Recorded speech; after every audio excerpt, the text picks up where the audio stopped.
Go ahead and call this meeting to order. If I could have quiet, please. Welcome to tonight's City Council meeting. I just wanted to make a quick comment before we do the roll call. We are now following as we've always done, the Los Angeles County Health Department's order on mask wearing at this time in City Hall. It is optional. It's recommended, but it's purely optional. So you do not have to wear a mask to be at a City Council meeting or to be at City Hall conducting business. Madam City Clerk, could you please call the roll? Thank you, Mr. Mayor. Mayor Jean Goss. Here. Mayor Pro Tem Edward Garcia. Present. Councilmember Rachel Arizmendi. Present. Councilmember Kelly Krebs. Here. And Councilmember Robert Parkhurst. Here. Mr. Mayor, you have a quorum. Thank you, Madam City Clerk. Councilmember Parkhurst will lead us in the Pledge of Allegiance and Inspiration tonight. Great. If you could please stand. Ready? Begin. I pledge allegiance to the flag of the United States of America and to the republic for which it stands, one nation, under God, indivisible, with liberty and justice for all.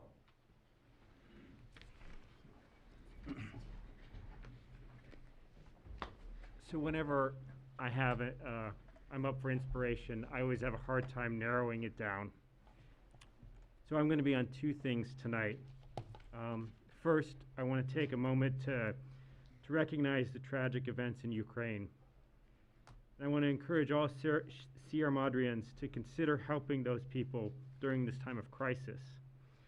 On February 23rd and updated on March 3rd, the Los Angeles Times provided a valuable list of organizations that we can all support. And I'll provide that link to the clerk to include in the minutes. But I'd like to encourage everybody to help our fellow humans in Ukraine. On a more positive note, today's International Women's Day. Yay.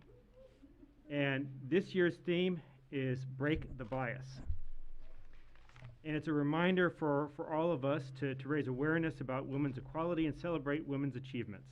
So with that in mind, I'd like to take a moment to celebrate the achievements of the women of Sierra Madre, starting with my fellow council members, Rachel Arizmendi and Councilmember Kelly Krebs, our City Clerk, Laura Aguilar, our Finance Director, Hilary Girola Leon, Employee of the Year, Roberta Monfaltano, and Captain Karen Bustelos, Sierra Madre's first full-time fire captain. These are just a few of the many people in this city, a few of the many women in the city that make the city run and make us one of the best places to live. And so thank you all for what you do for the city. Thank you. Hear, hear. Thank you, Councilmember Parkhurst. Now we're going to go to the meeting agenda, please. I'd like to see if we can get a motion for approval. I move to approve the agenda. Is there a second? Second. Those in favor? Aye. Aye. Aye. Those opposed? That carries unanimously. Approval for reading resolutions, ordinances. Could I get a motion for approval? Move to approve. Is there a second? Second. Those in favor say aye. Aye. Opposed? That carries unanimously. I'm told that we are going to wait till next meeting to get meeting minutes. Is that correct, Madam City Clerk? Yes, sir, Mr. Mayor. The meeting minutes from the last regular meeting and in addition the special joint meeting were not completed in time for this packet and will be available at the next packet. Okay, thank The you. next meeting. Which brings us to Mayor and City Council reports. Who'd like to go first? Mr. Mayor? Yes, Councilmember Reeves. Sure, thank you. So I just wanted to thank members of the public, I think probably some who are here tonight, for attending the joint meeting last Tuesday. I think it was an evening of a lot of information being shared and views being heard, and I appreciate everyone's participation. I thought it was well attended, very well attended, and the mood was generally very positive, and it was really, I think, a great reflection on our city. I thank city staff for putting together all of the information that was presented, and it was really, an extra meeting like that is a burden on our city. So I appreciate the staff's effort to go above and beyond to provide that informational meeting for everybody. I was also able to join the Planning Commission meeting last week, and I just wanted to update folks that, you know, real progress is being made on some of the things that we've talked about at council previously and sent to the Planning Commission for consideration, including, you know, zoning and other regulatory updates for the housing element that we've recently passed, and then also concerns we had around some of the downzoning that occurred when we synchronized the maps, the land use and the zoning maps. So progress being made there, and it's nice to see things that, you know, are decided here then getting put into action. So they're working hard, we're working hard, you're working hard, we're all working hard. Who's next? Mr. Mayor? Yes, Councilmember Parkhurst. So I had 2 meetings with the Clean Power Alliance, both the Board of Directors and the Energy Committee. Nothing to report out on either of those at this time. And this weekend, as with many of you, I was at the dedication of the Rotary clock downtown. It was a good event. Timing could have been a little bit better because it seemed to rain just as we started, and then as soon as we were done, it stopped. But that was, we really appreciate the Rotarians for that clock. It looks fantastic.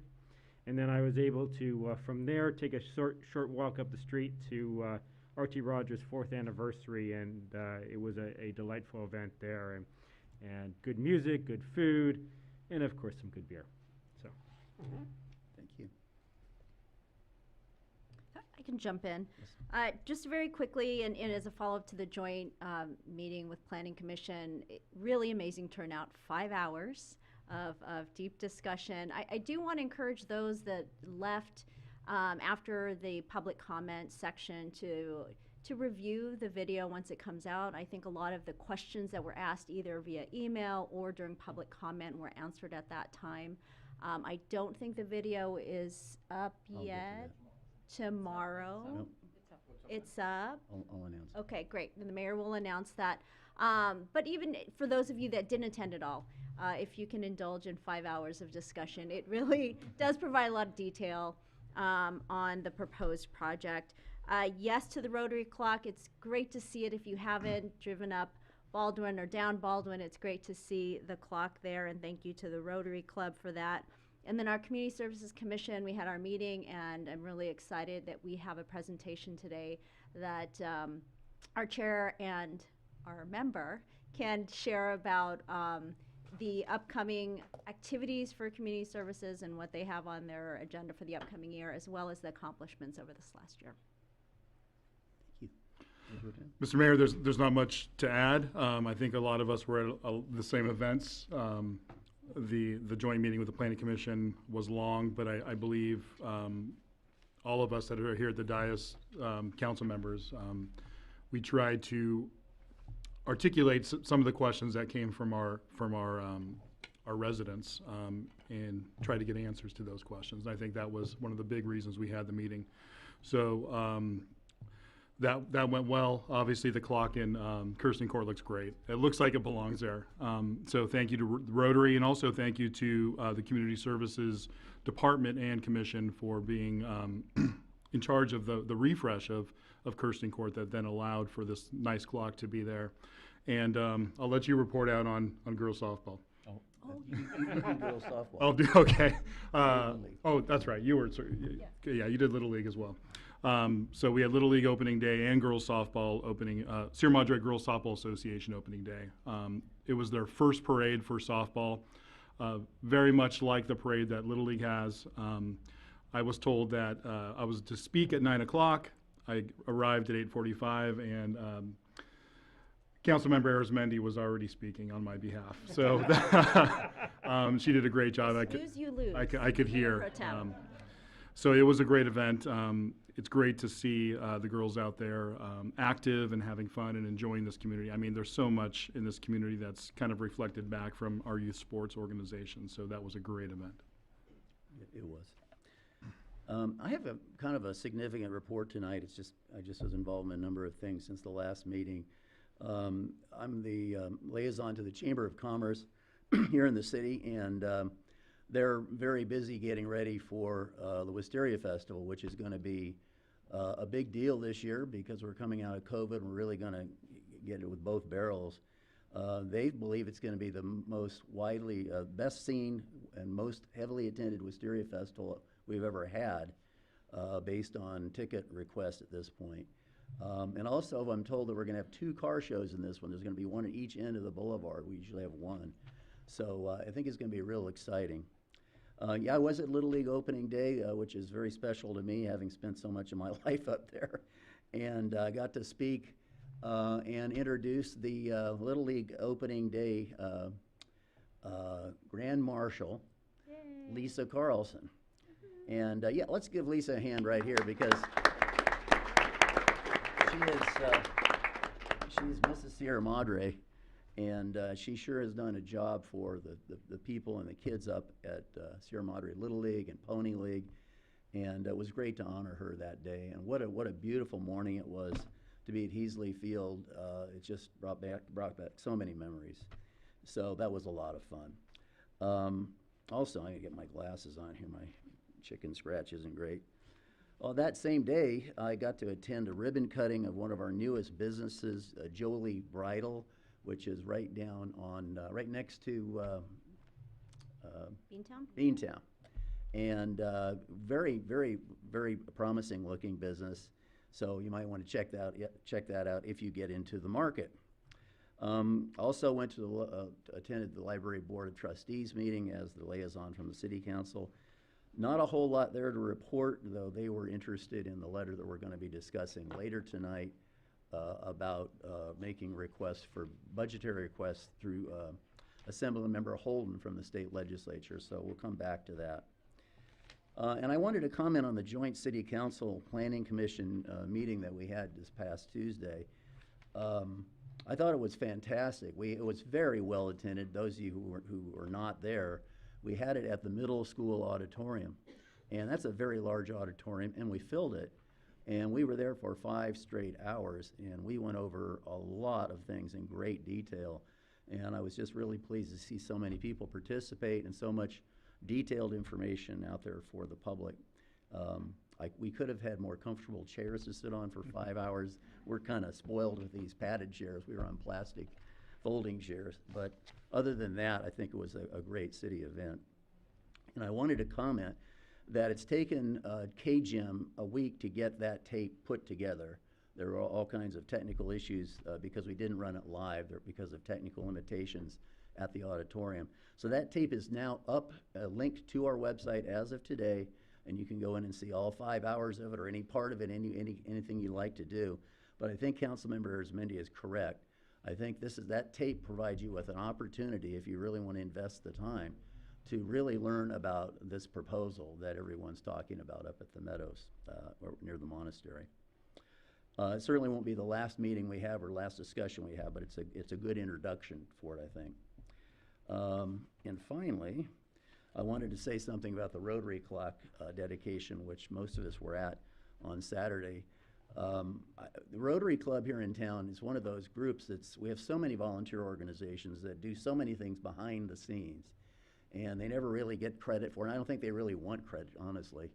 But they put together a proposal some time ago and raised the funds to put that beautiful new clock up.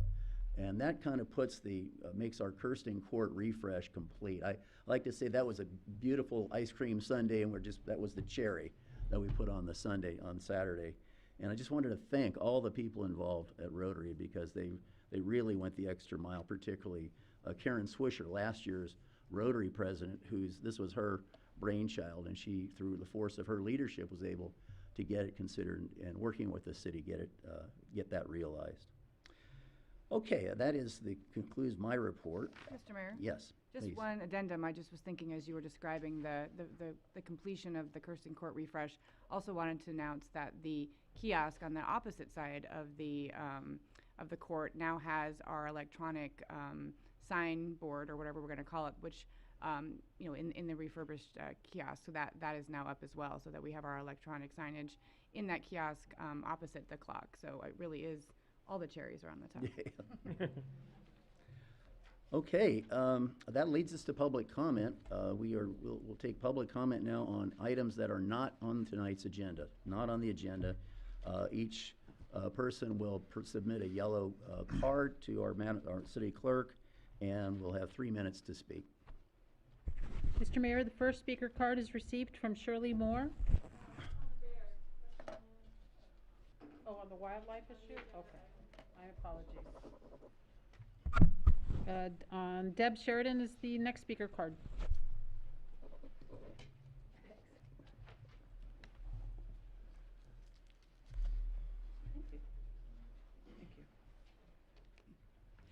Good evening, Mayor Goss and council members. Deb Sheridan, Valley Vista Drive.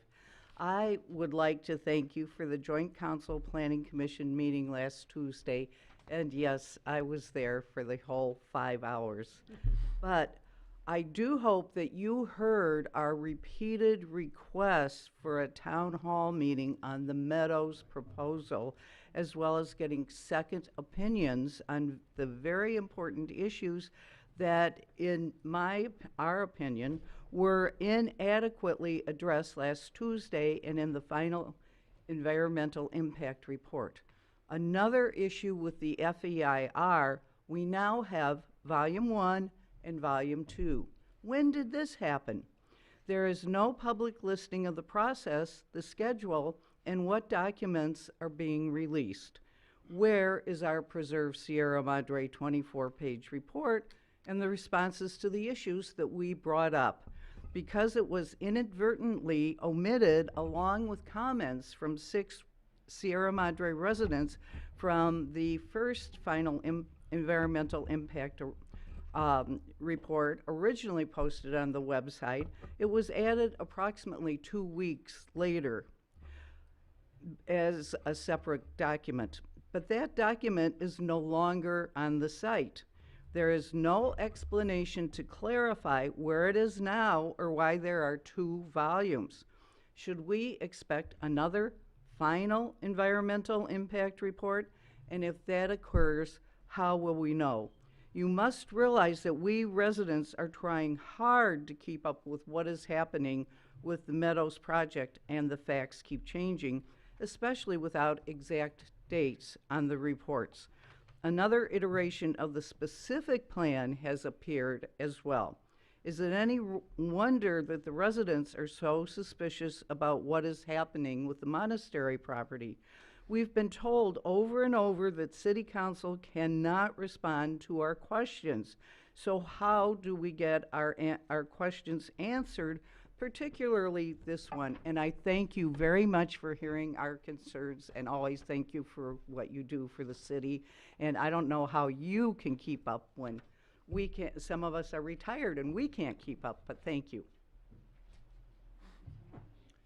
If I could take just a moment of mayor's privilege, I inadvertently left out a report from City Attorney Giragosian on the closed session tonight, so if I could get him to do that, and then we will continue with public comment. Yes, thank you, Mayor. The City Council met in closed session and unanimously authorized the City Manager to negotiate price and terms of payment for the property located at 350 West Sierra Madre Boulevard. And that concludes my report. Thank you, Mr. City Attorney. Yes, let's continue public comment, Madam City Clerk. Mr. Mayor, the next speaker is Cynthia Swenka.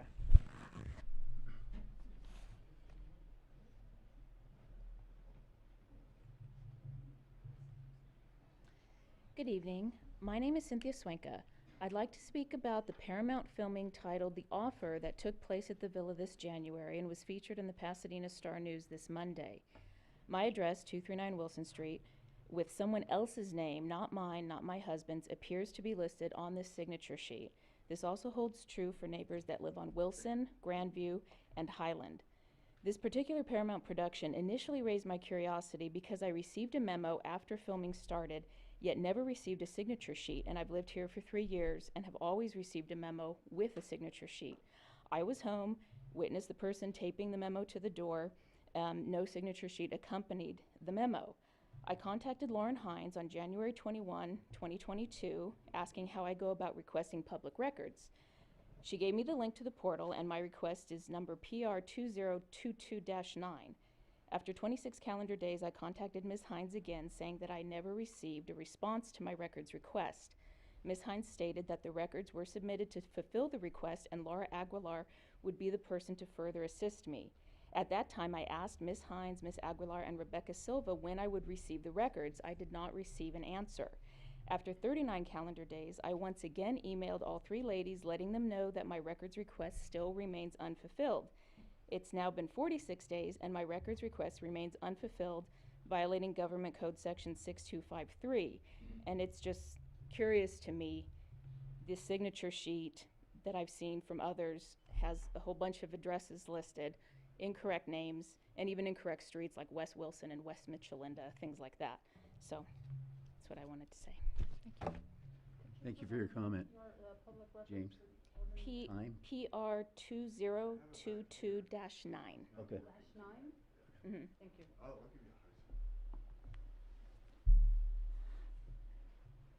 Next public comment. Mr. Mayor, the next speaker is Lisa Pulio. Hi, good evening. My name is Lisa Puleo and I live at 672 West Highland. I've owned my home for 24 years and I live across the street from the Alverno exit gate. I represent the Coalition of Alverno Neighbors.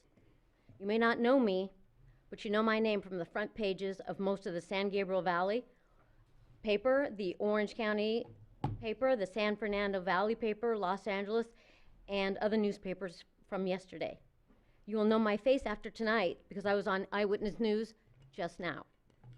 I alerted the mayor in a private meeting on March 12th, 2021, that Alverno neighbors believed that their signatures on film permits were being fabricated. I also alerted the City Planning Commission on November 18th and December 2nd in 2021. Dozens of calls and emails were sent to the city, Alverno Heights Academy, and Lauren Hines indicating the same thing. The neighbors' concerns were ignored by Lauren Hines, and we were assured that she did her due diligence in checking the forms. This was obviously not true. Residents requested signature pages from the city on several occasions, and finally, after many attempts, received one form from Paramount Studios, dated January 20th, 2022. I determined that all 40 signatures were forged on the forms, including my own name, and the police and DA's office have my statements. Isn't it ironic that the only signature page I reviewed just happened to have all of the signatures forged? There must be more. This time I didn't bother going to the city or Alverno with my smoking gun, but I went directly to the press. And they listened, and so did ABC Eyewitness News. The newspaper reporter contacted Lauren Hines last week, and she told him that she checked the signature pages for every film permit application. Only after she was informed that the signature pages were forged did she refer the investigator to her supervisor, Laura Aguilar. Laura informed him that the city does not review the film permit signature pages. So I ask you, which is, do they review the signature pages or not? I believe it is the city's responsibility to ensure that the neighbors are approving of the countless filming at Alverno that is affecting the quiet enjoyment of our homes. We're not finished blowing the whistle yet. The deception has to stop. Thank you. Mr. Mayor, the next speaker is Pat Elkhorn.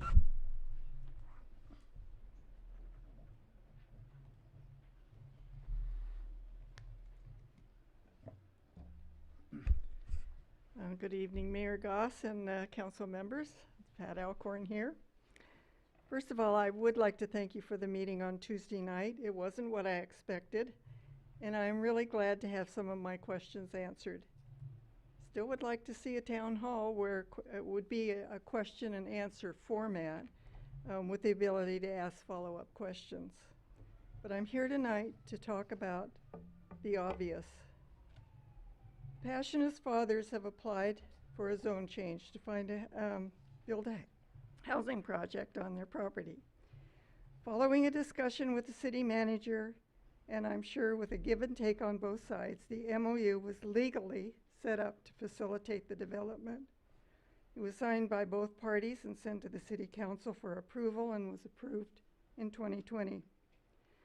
I understand that the initiative being circulated to change the zoning of this property is out of the council's hands. But I am talking to you in the audience and the people at home and asking you to not sign this destructive initiative and let the applicants have their due process. The Passionists under contract with New Urban West signed the MOU in good faith and have followed the procedure. The city, also in good faith, has followed the procedure. Now, I voted for the city council to serve me, and I believe they've done that.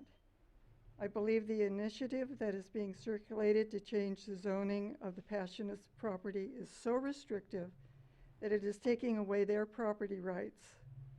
I also believe that taking this decision out of the hands of the city is violating my property rights, because after all, I voted for the council members, and I expect them to do the best for the city and the citizens.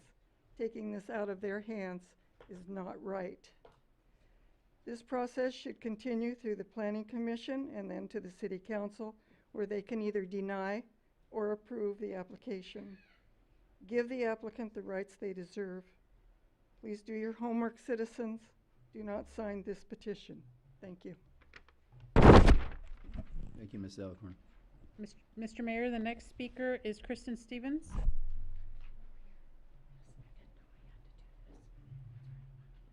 Oh, thank you.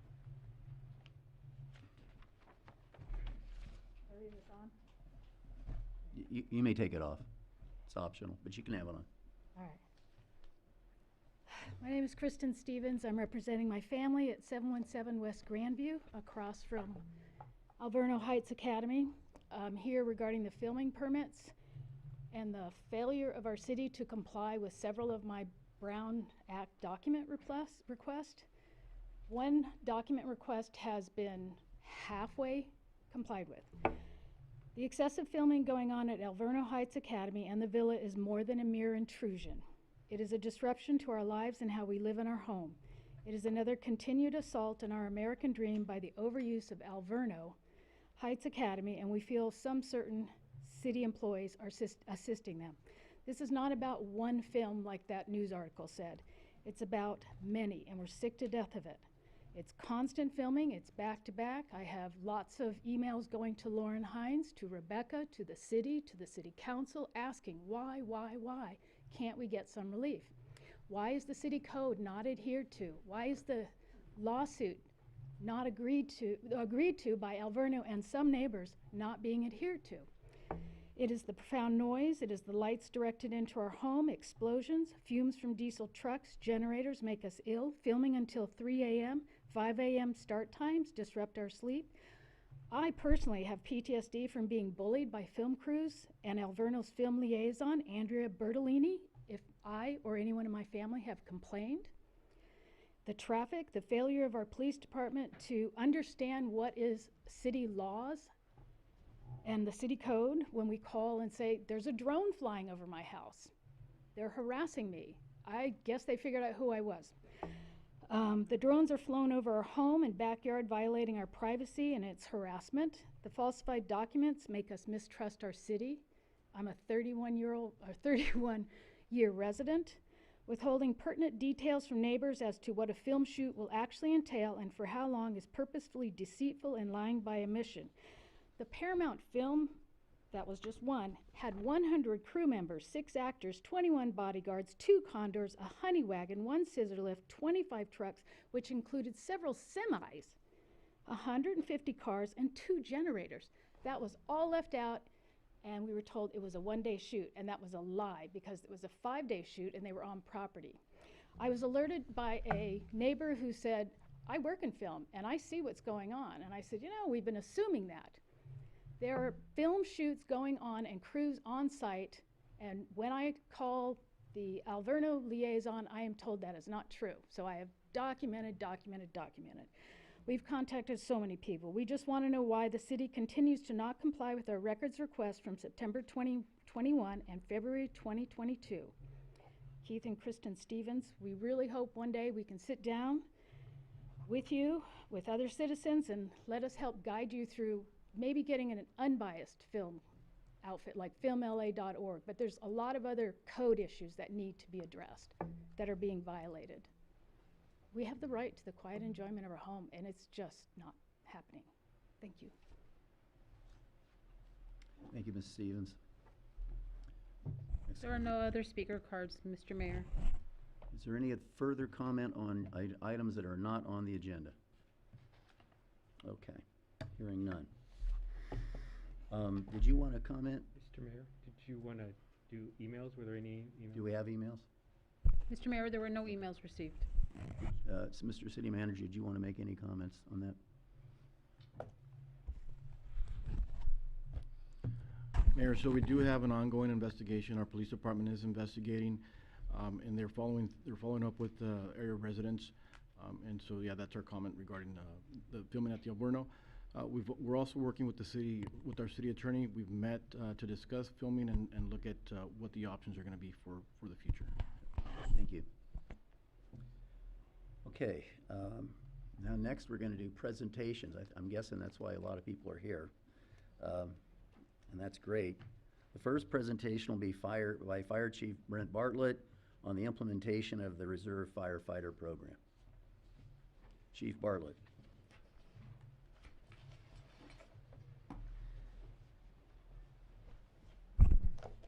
Good evening, Mayor Goss and Council. It's our pleasure to finally introduce this program that we actually initially started in the beginning of this year in January, but due to a couple sessions off and some more pressing agenda items, probably we've scheduled it for today. But this isn't really my program, so what I'm going to do is turn it over to Captain Gaycat, who's basically championed this program and brought it to our department. Kind of let him explain a little bit about it to yourselves and to the public, and how it's going to benefit us as well as our reserves individually. So I'll turn that over to him if you don't mind. Sure. Captain. Good evening, Mr. Mayor, council members. Captain Gaycad on the B shift. I'd like to introduce actually our reserve firefighter program. Historically in the LA area, and a lot of firefighters today have gone through some form of a part-time volunteer auxiliary program in which aids these individuals from an academy recruit to a full-time firefighter. It's kind of that pipeline. Myself went through a program very similar to this when I started my career up in Morro Bay in the San Luis Obispo area. And a lot of the firefighters here today, full-time members, went through the same program as well throughout various agencies throughout the LA and Orange County area. We felt it was a need, mainly because we were approached by a number of our current reserves to sponsor them through a college-accredited fire academy, whether it be through Verdugo, or which is associated with Glendale Community College, or Rio Hondo Community College, in which from there we pretty much asked them if we were to sponsor you through the program or through your academy training, we would like 1 year of service in our reserve program, kind of a you scratch ours, we scratch your kind of back kind of deal. Been very fortunate. 3 of the individuals that are currently with us today were my former students, because I teach part-time at Rio Hondo College Fire Academy. And they came a pretty good cream of the crop over there, and even our Verdugo students that we sponsored as well are very well-rounded individuals. Some of the requirements for the program, obviously they have to be graduated from an accredited fire academy in California. Most of the individuals coming out of the academy today receive what they call a State Firefighter 1 credential, meaning that they are certified as a professional firefighter, to be a professional firefighter in the state of California. They're all trained at the EMT basic level, and they also have the accreditation scope of practice for LA County, so meaning that they have some of the EMS capabilities as the paramedics do currently with the fire department. They are required to work at least one 24-hour shift a month. What that does traditionally allows these individuals to continue working in their full-time jobs and seeking full-time employment with other fire department agencies throughout the state and throughout the nation as well. Where I came from, it was 1 day a week, and that was kind of, one of those things that was kind of hard to maintain a full-time job and also being a firefighter candidate. And Tell you the truth, a lot of these individuals work more than the 21-day or 24-hour shift a month. They're here at least once a week on their own accord.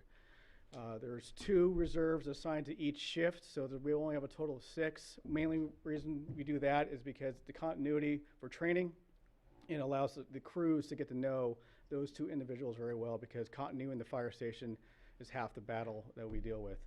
So that's definitely important to us as a full-time fire department. They also help with any community outreach programs we have, sidewalk CPR, the Easter event. They are going to be all present and accounted for this weekend's, or this coming weekend's fire engine event. And yeah, it's been pretty good for the most part. And you know, we do have, it's a continuous program, and the idea is they have actually a year limit to be with us, because the idea is don't hang on to us, flee the nest, go get a full-time job. And so we can open that doors for other people. We have 1 person sponsored right now through a fire academy, and hopefully she will backfill an open position when she graduates. So it's going to be a continuous open door for us to keep this program running. So individuals like to bring up?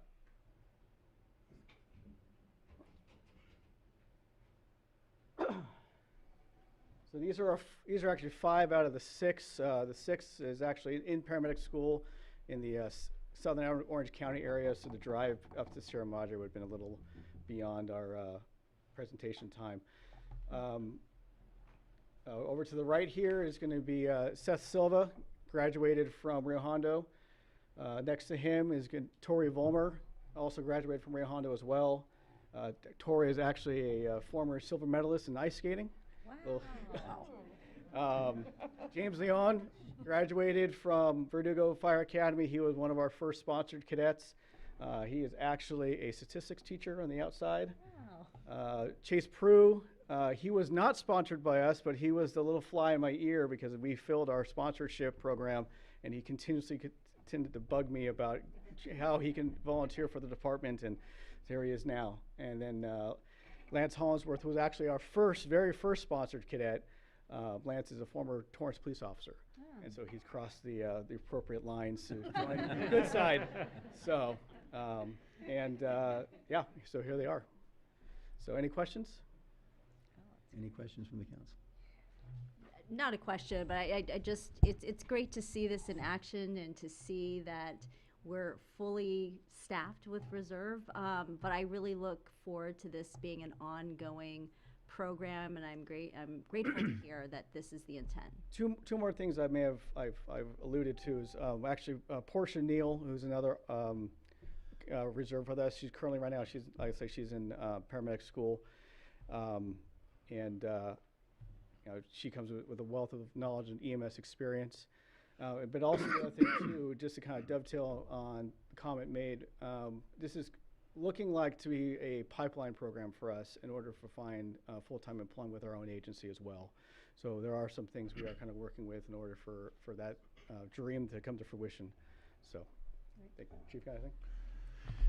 I do have a question. So just kind of procedural, does this mean we have at least 1 extra body on the fire engine when we go to calls, or is it? Yes and no. So they are very limited into their duties when it comes to fire suppression.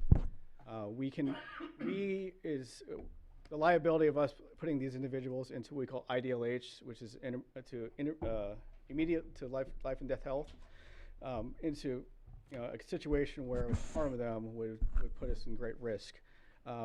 We use them as needed and necessary.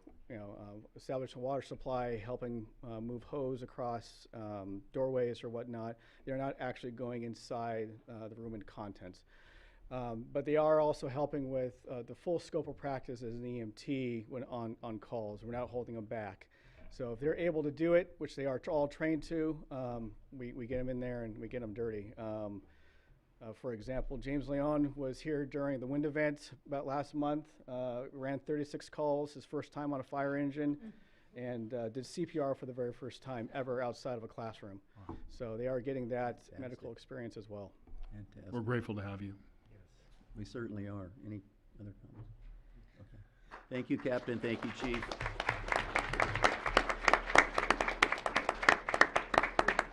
just to kind of add on to that, like I said, we felt this would be important to present to council as well as the community on ways that we're trying to enhance our service for the public, and bringing on some additional bodies to augment what we are able to do. In this case, is of extreme value.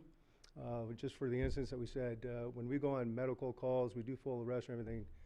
Many hands-on is absolutely vital to the success of our treatment and care for our patients. So we're excited to have these folks here, and like Captain Gaycat said, it is an opportunity that we're also looking, because as you may know, we've had some issues with retention. So this is another little avenue to try and hopefully plug that, or fill that gap if we see it in the future. So they do compete against each other if that happens. So we always get the best out of them. So we're happy to have them here. Thank you, Chief. Mr. Mayor? Yes, I please. was just gonna say, we're glad you're here, and we would welcome you back, I think is the message we want to send. Yes. Exactly. Exactly. Thank you so much for the presentation.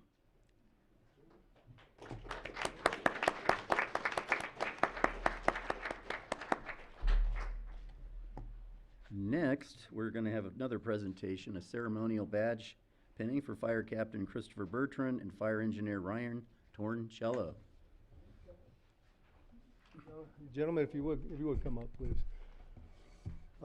Actually, this is, I'm glad, I don't typically like to speak in the public type eyes, but, this is some exciting stuff that we're presenting to you folks tonight. And this is something that we're trying to, we had to draw the line in the sand. We haven't really done this in the past.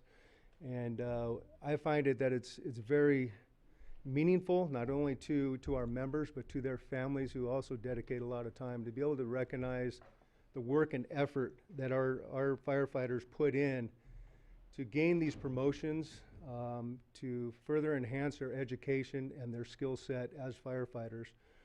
And again, for their families to be able to recognize this, because the support systems that we have to have are tremendous. So I know we have some family members here that are here to recognize that.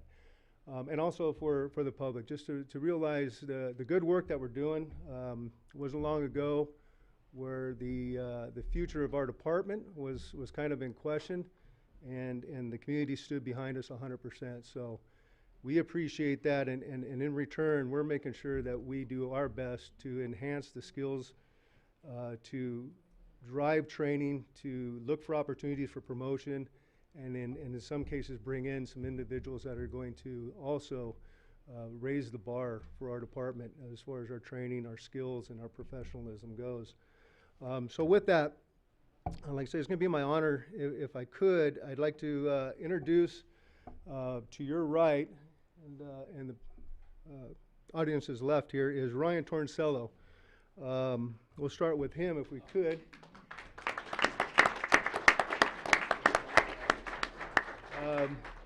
Some of you might recognize Ryan because, he may have been that pesky little kid that was running around the neighborhood. He's a lifetime member of Sierra Madre. He started as a volunteer, if I get this right, Ryan, 26 years ago. Wow. So he's been with the department for quite a while.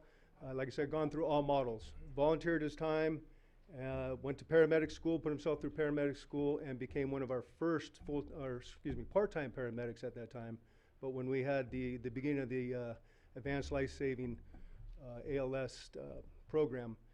And then from there, Ryan tested and was selected to be a full-time firefighter paramedic for us. Again, one of the first ones. Ryan has since then, finally, after much prodding and everything else, he put in the effort, a lot of effort. It takes a lot of time and studying to become an engineer, fire engineer. You actually have to learn some math. You have to learn hydraulics. You have to learn how to drive and operate the equipment safely, making sure that all personnel return back in the condition they arrived. Plus, making sure that everybody that we cross paths with in the public is also safe. So he's put in a lot of effort, and we're proud of him for that. And So with that, what we would like to do is, I think Jen, actually we'd like to invite his wife Jen and his daughter Blakely up here, if we could. With tradition, usually our firefighters get to select who they would like to have pin on their badge. And so this is, like I said, a promotional opportunity that Ryan has achieved. And with that, we'll have his wife Jen do the honors of pinning his badge on. And so what happens is we actually will trade in our previous rank. So he had a firefighter badge, and he's traded that in now for an engineer's badge, which identifies him, obviously, holding that position.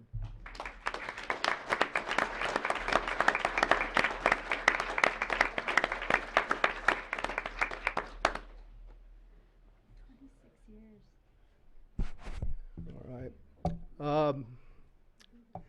The next person I'd like to introduce is Captain Chris Bertrand. We're very fortunate to have Chris continuing his fire service. And the reason I say that is he has put in 24 years as a veteran with Kern County, 8 of those being a fire captain with that fire department. He, like I said earlier, he brings a wealth of knowledge and experience operationally in the supervisor's role, as well as his leadership skills to our community and to our department. We're grateful to have him. Chris currently lives in Costa Mesa, so he was more than happy to commute his, or cut his commute in about half. And he's been with us now for 2 months. We're very proud and happy to have him. I think he's doing an outstanding job for us. And so with that, what we'd like to do is invite his wife Kim and his daughter Brooke up to do the honors of pinning the badge on for him. I think Brooke is doing it. There you go. Costa Mesa to Kern.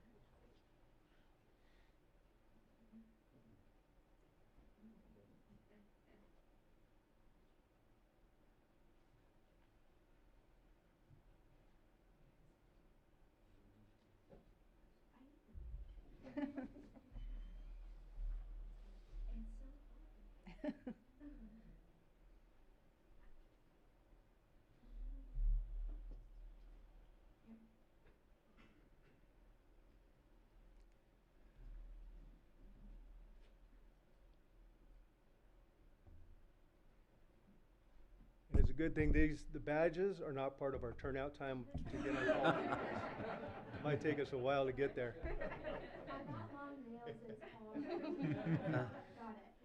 Hey.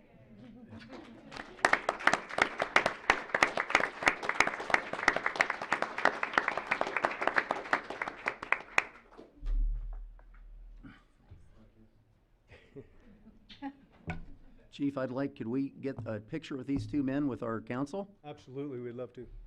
Is the pinning ceremony over? Yeah, if I could, sir. Please.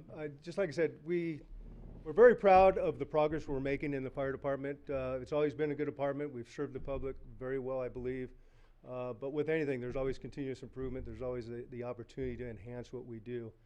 And the men and women that we currently have on this department are outstanding and absolutely upholding to any expectations that I hope that we have before us. So we're very proud of these 2 and their accomplishments as well as the rest of the department. So thank you for the opportunity to recognize them this evening. You're here. Let's go up and join them.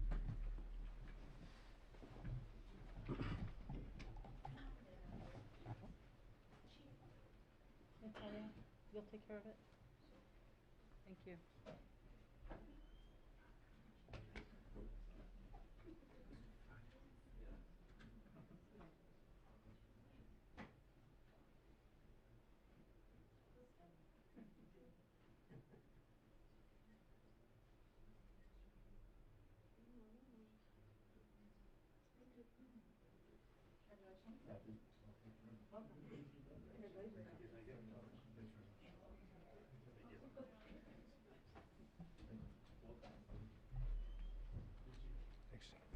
And if I may, I apologize, I did not put in a card, but if I may have 1 second for a quick plug. It was kind of mentioned, I'd like to extend an invitation to council as well as the public and the community. This Saturday, 10 o'clock to about 12 o'clock, we're very excited to be unveiling our newest fire engine that we just finished outfitting and getting ready. It will be serving hopefully this community for the next 20 years. And we're very proud of that engine and the effort that was put into it and the support that we had behind it. So again, we'd like to welcome everybody to help us put that into service, along with a little open house afterwards as well. I'll be speaking more on it a Saturday, but I would like to, in case I'm remiss on Saturday, the engine was also made possible by a very generous donation that we had last year from an anonymous donor here in town that gave us $100,000. Yeah, that's amazing. And so we use that as part of the purchase price for this engine. And so we're very thankful for them. Want to So make sure we give them credit. 10 a.m. to 12 this Saturday, right? Yes, sir. Okay. Yes, at sir. The fire ceremony should only take, hopefully, at tops, a half an hour. So hopefully we can have as many people there as possible. It's supposed to be a beautiful day. Yep. With no masks. So. No masks. Thank you for your time. Thank you, Chief.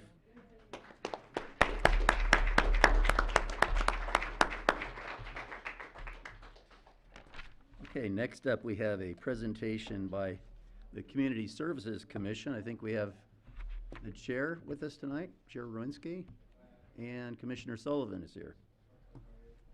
And Director.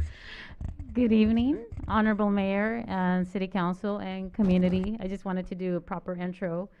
Yes, we do have our Chair, Karen Ruinski, and our fellow longtime Commissioner as well, Tom Sullivan, and I'll not take away their thunder, and I'll let them have the mic here so they can share all the good stuff. Thank you. Thank you.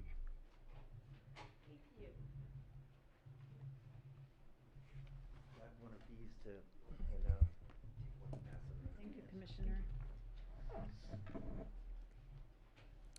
Hello, Mayor Goss and the rest of the council members and other people at the table. I've been the chair of the Community Services Commission, I think since last July, and have been on the commission for a couple of years before that. I've been a resident of Sierra Madre since August of 2015, and it has the best place I've ever lived. So, and I've lived a lot of places. But being on the Community Services Commission has been pretty eye-opening for me, as I've not served in a government kind of position, and so it's been fascinating to watch how things happen in our community and how people get things done. It's also been interesting this last year, and that's what we're going to be reporting on this year, 2021, and what we're looking forward to in 2022. But it's been pretty amazing to see how our programs within the city serving the citizens was able to change to meet our needs for COVID safety. And I really want to start this with thanking the staff. I have been in awe of them since I got to know them and have been part of this. And I've amazed how hard they've worked, and especially during having to rearrange things and do things differently and explain it to the citizens. They have done a fantastic job. And so for me, what the most exciting thing that they've done and we've had a part in has been the Kirsten Court revamping, and it started years before I even got here, and it's interesting to see how it progressed. But part of what we do in community services is listen to the architects and listen to all the special people that are hired by the city and ask questions, and then you as the council members make the decisions, but we can give you our opinion on what we've seen. And the Kirsten Court is just phenomenal. And going to the thing this weekend, even in the rain with the clock, I mean, we worked on the clock too and making decisions about that. And it was just so exciting to see both of those things come to fruition. During this past year, we really did different renditions of annual programs like the Huck Finn Fishing Derby. In 2021, it was done as the fun week because there were no fish. And so we had to make other plans. And again, the staff just were amazing. July 4th, the celebrations for July 4th were changed, but were so much fun and so exciting. And going down from one end of the town to the other with the different activities, it just is amazing that it could be done that way. Halloween was the same thing. And the Mount Wilson Trail Race, I mean, that had to be totally kind of redesigned and rescheduled from May. So I think that what I have felt as part of the Community Services Commission is pride. And I'm proud to have been able to work on different projects, and I'm also proud to be part of this fantastic community. So I'd like to turn the podium over to Commissioner Sullivan, who's going to talk about what our plans are for the future. Good evening, everyone, Mayor Goss and Council. On here, we've only got one thing noted, but that was in an effort to save paper, so I've got some other things to mention. But let's just start with the Sierra Vista Playground update. As you know, our parks are highly utilized, and there's children in them all the time, and they are definitely a bit outdated now, and we've found in Sierra Vista Park that there are some items that have broken and need to be replaced. So in an effort to bring that back to a vibrant park, the city is looking into getting those replaced. I know that staff has received three quotes from some prominent playground companies, I guess, if you will, and so we're definitely going to get something on the books there. But just with all of the issues with supply chain, concerns, so they're looking into see which is going to be the best contractor to use for that. So with that, they are going to add in some exercise equipment as well, and they're still planning on looking at where we're going to place that within Sierra Vista Park, but that will be a nice addition to items that we can offer the public in the park. Some other just things that are on future agendas, not necessarily projects that are set. Well, actually, let me take that back. I'm sorry. The Hazing lighting field project. So that is something that's very noteworthy. Those there again, we're looking at something that is fairly outdated. So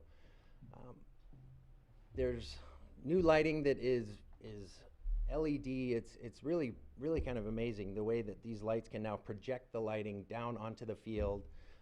Even from what I was told, they can track baseballs too, right? Yes. So in an effort to keep ambient lighting down, when balls are hitting the air, the lights will track baseballs so that the outfielders can see them. It's pretty amazing the technology that's just developed from lighting in baseball fields. So that will be coming about hopefully sooner than later.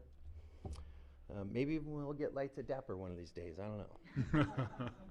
I doubt it, but anyways, some other items. We recently spoke with a gentleman named John Lloyd. He's a professor of transportation. Didn't know that existed, but he made a presentation to us, and we're looking at, I guess, making Sierra Madre a more bike-friendly community, he asked, as far as encouraging the residents of Sierra Madre to ride their bikes more and to help minimize carbon emissions. I know we're a small city, but any little bit can help. So there's some plans in place there where we're looking into what it would take to kind of develop that process. One other thing to note is our duty man yard there, that piece of property that has been sitting there a long time. We're looking at potential projects there, where it'd be potentially making it a parking lot, which I don't think we all really like that idea, but you know, it's an unused space, which kind of leads me into the other project that we were working on, but kind of fell to the side, was the skate park, getting the skate park in town. And so we're gonna look into speaking with the Tony Hawk Commission and looking at maybe if there's any funding available. I know that were offering services as far as plans and certain things that we could help do to help cut costs. And so with that, we're gonna look into potentially introducing a committee within the community as far as the middle school, and soliciting some of them, because we had a committee and then it seemed to fall apart. The kids lost interest, I guess. So, but we'd like to continue to see if we can push that through. So, but that's more or less it. I appreciate your time. Thank you very much. Thank you for your service, Commissioner Sullivan. Do any questions from the council tonight? Just a comment, please, Mr. Please. Mayor Goss. Not just because I'm the liaison of the Community Services Commission, but also because I came from the Community Services Commission, and I see two former commissioners here, Pat Alcorn and Deb Sheridan. I think those are the two. But you know, to see things like the Kirsting refresh that took years to see and to come to fruition. But on top of that is considering what we've gone through with COVID and delays in the meetings, I really want to commend this commission for all of these projects, activities, events that we're able to maintain in the past, you know, year and a half. I know it's not just because of the commission, but also because of our staff and our volunteers. But you know, when people talk about Sierra Madre, yes, we talk about safety, yes, we talk about the community feel, but we also talk about the activities. And there's so much of this commission and the work that you do that drives this community feel. And I just wanted to thank you and commend all of you, and again, staff and our volunteers for this work. Thank you very much. Any other questions or comments? Yeah, I'd like to echo what Councilmember Arizmendi said. There's so much that happens with the Community Service Department and the Commission. We're so grateful. So many things that happen in Sierra Madre that a lot of residents might just take for granted and think these things just happen. But they don't just happen. We need, there's tons of volunteer hours and time and staff time that go into these things, events, planning, that really enhances the quality of life here in Sierra Madre. It's that intangible that you can't really touch that reflects what we have here. So that is all, a lot of that is coming out of the Community Services Commission and Department. So I'm so grateful for the work that you do. I do have one question. Are we going to have a Huck Finn event this year? Yes, but it will not involve fish. Okay. Huck fun. Unfortunately, we're still catching still up. have issues with the fish. I don't know what you would call it, the fish disease that affected a lot of the hatcheries. So they were unfortunately were unable to obtain fish at this time. Well, I think we should think about having a wild trout reserve in the settling basins. Let's talk about it. Okay. I'm all for it. He and I have some bias on that. I just wanted to comment too.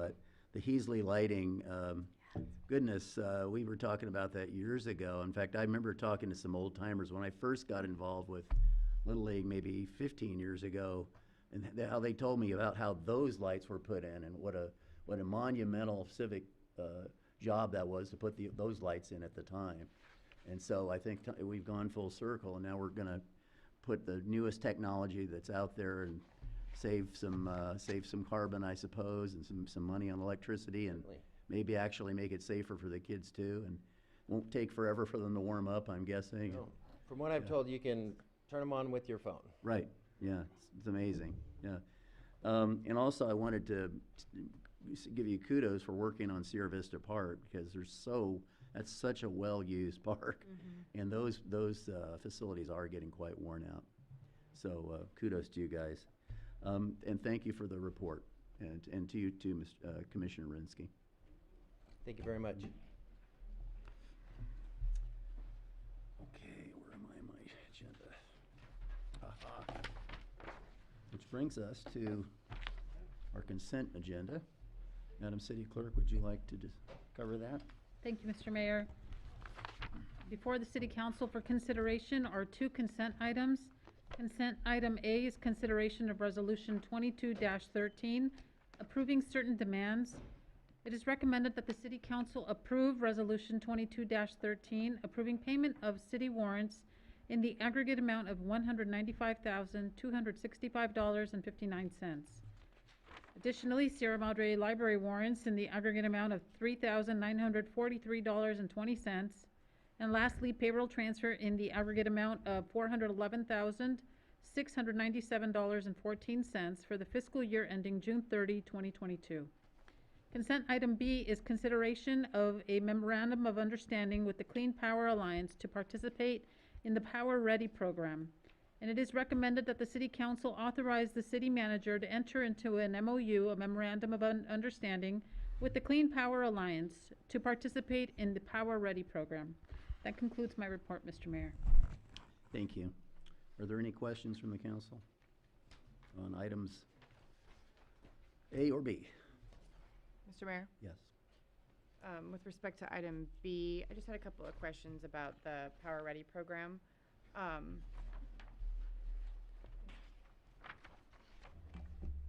you. A couple just sort of logistical questions. So I didn't actually understand from reviewing the MOU how the power would be allocated from these solar panels. So I'm wondering if it might be helpful for the public to understand how the generation would be allocated from the panels that would be put onto the. Sure. As long as the solar panels are producing energy, it will be used for the facilities. It will also be charging a storage battery, and the idea behind that is for redundancy and to ultimately power our emergency operations center and dispatch if power is down. The batteries will not go below 25% to retain that resiliency in an emergency. The 75% can go back to the grid to offset the cost of the project. At no time will Sierra Madre pay any costs for the installation, and our bill will not go up. It might not necessarily go down because of the lease agreement. But the power that would be returned to the grid would only be after the usage of the facility was satisfied, correct? That's correct, yes, and it never will go below 25% of the battery. And that arrangement will be documented in the power purchase agreement? I mean, because like I said, it's not Yeah, that's clear. absolutely correct, yes. And then just one other question. Before you go in. Oh, sure. If I can add the clarification on it, because I know about this from the Clean Power Alliance. So the batteries get charged first, the building second, and then everything else goes to the grid. And then the batteries are discharged between peak hours, between 4 and 9 p.m., but never go below 25% to have as a reserve. So that's the order in which the power is used. Right, and then we get 100% in an emergency shutdown. Is that right? We get that whole system becomes islanded, and it's for our facilities here. Okay. And then my last question is, how do we anticipate this backup power generation from the solar panels to work with our existing generator? Is the idea to phase out the generator? Is the generator now the third resort, or what's the plan there? I think it will take a little bit of discussions with the design. But I am thinking that generator just doesn't have a whole lot of life left. And so this is a good opportunity for us to get that third resilient backup power. I don't know which one will come before the others, and it could be we will make decisions in the moment to go back and forth as necessary. If daylight's coming back and we get the solar, maybe we'll use the generator and go back onto the solar. When it's getting dark, maybe we'll use the battery with the generator behind it. But some of those things are still to be determined. Great, thank you. Other questions? Well, we have management analyst Carlson up there. I think for the public's knowledge, it's not apparent on page one. You kind of have to look to page two, where this facility will be housed and what it will be powering. Sure. It's they're going to be having solar panels on top of the City Hall building and what I call the public safety building that houses both police and fire. There will also be some, at least in the original design, that are facing east, west, and south. Nothing viewable from the boulevard was part of our discussions with it. And that's it. The battery, I believe we're seeking a location between City Hall and the tennis courts. Thank you. Yeah. Any other questions? Okay, thank you, Analyst Carlson. If I can just make a comment. Oh, go ahead. No, we're not ready for comments yet. All right, sorry. Let's go to public comment on these two items on the consent agenda. Is there any public comment? Okay, hearing none, we will come back. And Councilmember Parkhurst, would you like to make a comment? Yeah, just briefly, I mean, this is one of the benefits we have of being part of the Clean Power Alliance. This comes to us, as we were saying, at no cost to us, and provides us with resilience and backup in the case of emergency. So it's one of those things that the benefits of being members. So I'm really glad that we've got this. It's a great service for our city. Any other comments? I agree with that. I mean, it's absolutely it's like pennies from heaven to get some kind of redundancy in our power system and to do this with clean power and move away from fossil fuel whenever possible. So it's all good. You're here. I asked the city manager, where are the strings? There has to be some kind of strings attached to this, and we're reading through it, and apparently there are no strings. So I'm grateful for that. Okay, is there a motion to approve the consent agenda? I'd like to move to approve the consent agenda. Is there a second? Second? Okay, those in favor say aye. Aye. Aye. Opposed? Motion carries unanimously. Okay.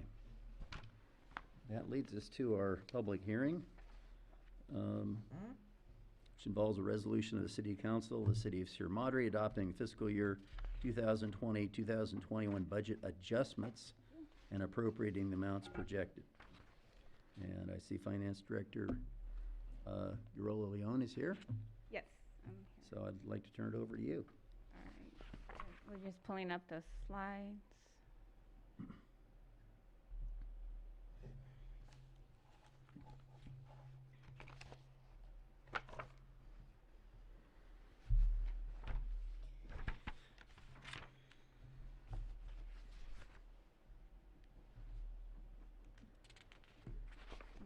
So, good evening, Mayor and City Council members. Today we'll be discussing mid-year review for fiscal year 21-22. And part of the mid-year process is we see the activity in the first 6 months in order to determine any budget adjustments that are needed. So here's an overview. We'll cover the 3 major funds and then end with the recommendation. Starting with the general fund. The general fund revenues are expected to increase by $905,000 than the adopted budget. 50% of this increase is due to sales transactions tax, as well as one-time federal and state reimbursements for deployments and the Bobcat fire. General fund expenditures are projected to increase by $1.1 million, and $160,000 of this is expected to be reimbursed to the city. The remaining amount is increase in operating expenditures.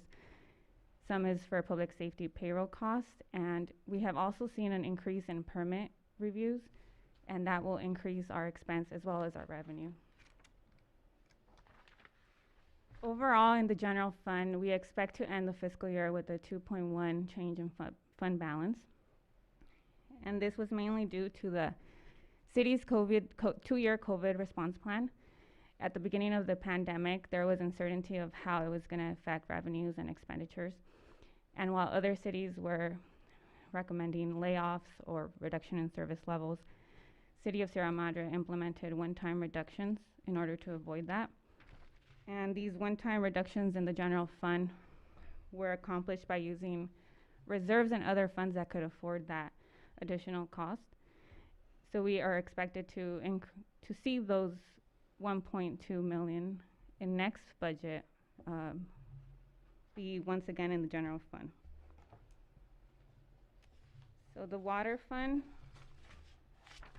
for the water fund, we see revenues increase by about 534,000 based on activity, and also 34,000 is the FEMA reimbursement for the generator costs. Overall, the water fund is projected to end the fiscal year with a 2.3 million change in net position, which will be reinvested in the current fiscal year in capital investments. We're investing 3.2 in capital assets, and that includes the adjustments to the water main project. The sewer fund had minimal projected adjustments than the adopted budget, so it nets out to about 2,000.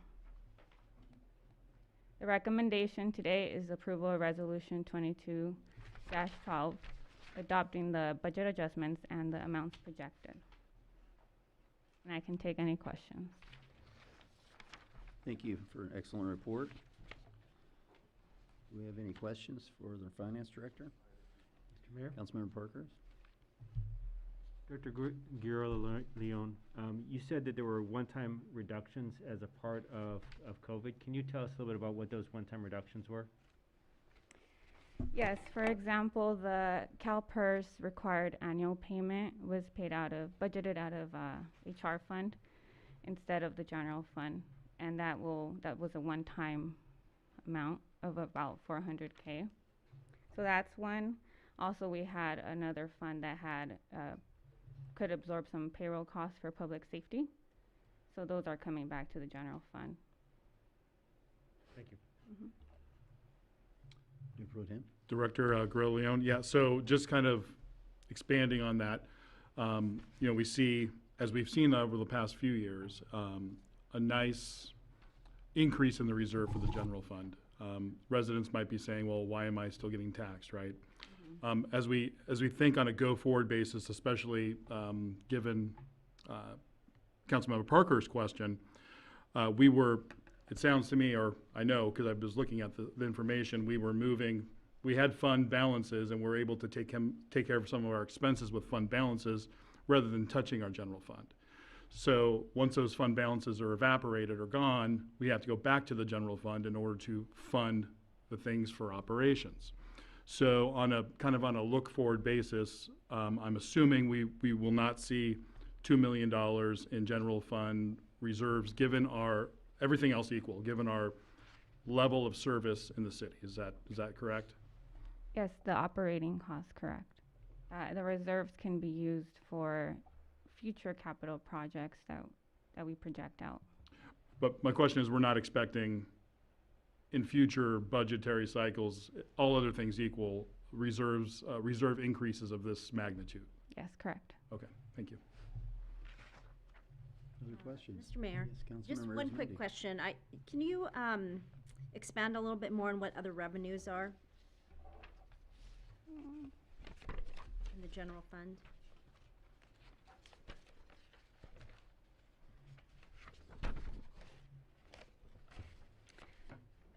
So for that 63,000, that's a federal and reimbursement. Great, thank you. One time. So like CARES money, ARPA money?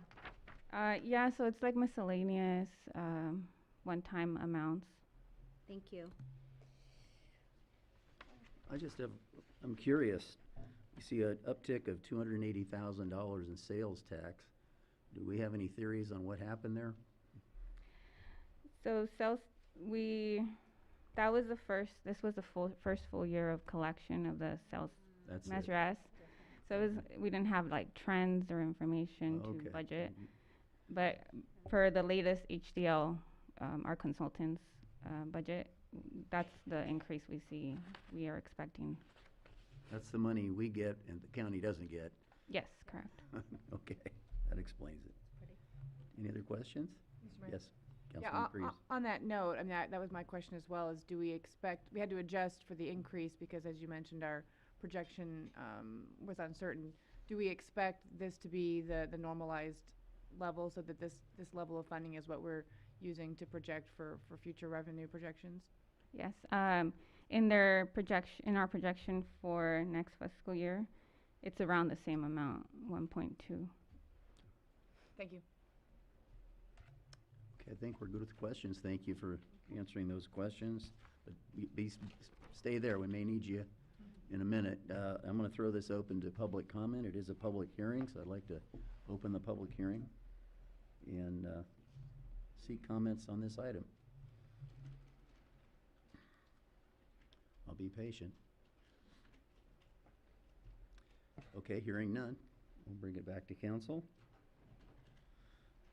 I'd like to make a quick comment before we go any farther. $3.2 million investment in capital projects this year is amazing. I mean, it's absolutely phenomenal. And to me, it's just with Councilmember Arizmendi and I started out 8 years ago. Can you imagine us contemplating something like that? No. So this is just another one of those wonderful budgets you keep bringing us that, or adjustments or budgets that just kind of blow me away. Award-winning budget. Yes, award-winning budgets. I mean, there's a lot of other good stuff in here too. Any other comments from my colleagues up there? Mr. Mayor, I'd like to just make one comment, and I appreciate you sharing about the capital investment, and you're right. I think when it first started, $500,000 investment was like a big deal. But we heard residents loud and clear as to where we should see our investments going into our infrastructure.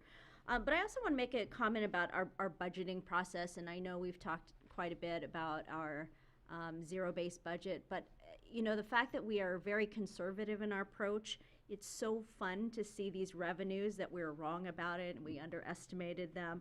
And Mr. Mayor brought up the sales taxes and, you know, what our projections were there, that we had underestimated that, and to see that the work that we really promoted at that time to make sure that these dollars don't go to the county, that it comes to us locally. For all of you, you can see the difference that makes, bringing it locally as opposed to having it go outside of the city of Sierra Madre. Our expenditures are a lot higher, I mean, in some of these areas, and we're projecting that, but I think we always anticipate that. But I just wanted to comment into our approach that we are careful and we are conservative in how we look at our upcoming budget to make sure that we stay in a fiscally healthy position as we have been able to do in these last few years. Go ahead, Mayor Pro Tem. You know, I do have one quick question, if it's okay. Sure. When I'm looking at the water fund, I want to make sure I understand where the numbers are allocated. If we're thinking about well rehabilitation for our water facility, is that in maintenance and operations, or is that part of the investment in capital asset improvements? Mayor Pro Tem, that is an investment in capital assets, yes. It's a capital expense. Okay, thank you. And given what we know, and as we're thinking about the capital expenditures, I'm not proposing we increase the dollars in the capital expenditures, but what I think we really need to do is take a hard look and see what we can do in order to get the backup generator replaced because of how old it is and what's going on, and if we can forego maybe a well rehab if that's possible or something in order to make sure that our residents are getting water in time of a crisis. So that's a big concern of mine. So if we can make that an emergency, from my perspective, it is an emergency, that we make sure that that is something that we have for our residents' well-being and safety. Mayor Pro Tem, we would be happy to analyze the well for rehabilitation for this year and determine if we can put it off for a year or two and look at backup generator as an alternative. And I didn't want to jump ahead of this, if this is something for a future agenda item, but I thought it was appropriate since we're talking about the budget. At the end, just make it propose a future agenda item. It's a great idea. Other comments? I just want to commend you for the hard work on the budget. This is very nice news to have, and I know that this isn't an easy process. Doing a zero-based budgeting, it takes a lot of work to get to this point. So thank you, and thank you for keeping us solvent, and actually better than solvent, keeping us with a good reserve.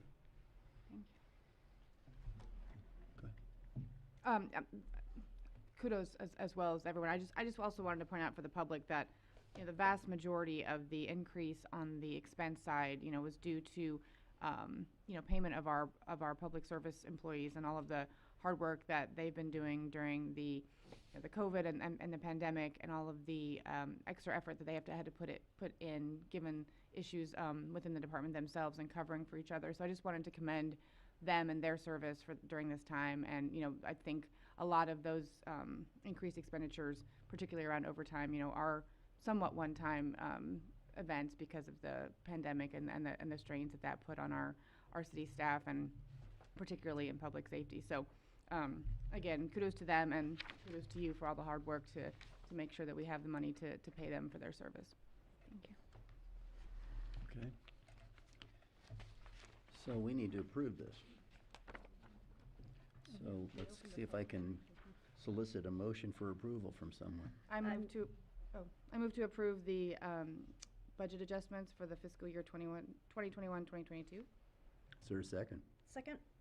Okay. All those in favor say aye. Aye. Aye. Opposed? Motion carries unanimously. That was fun. Okay. That brings us to our first discussion item, which is involving the Sierra Madre Wildlife Management Plan. I think rolled over from our last meeting.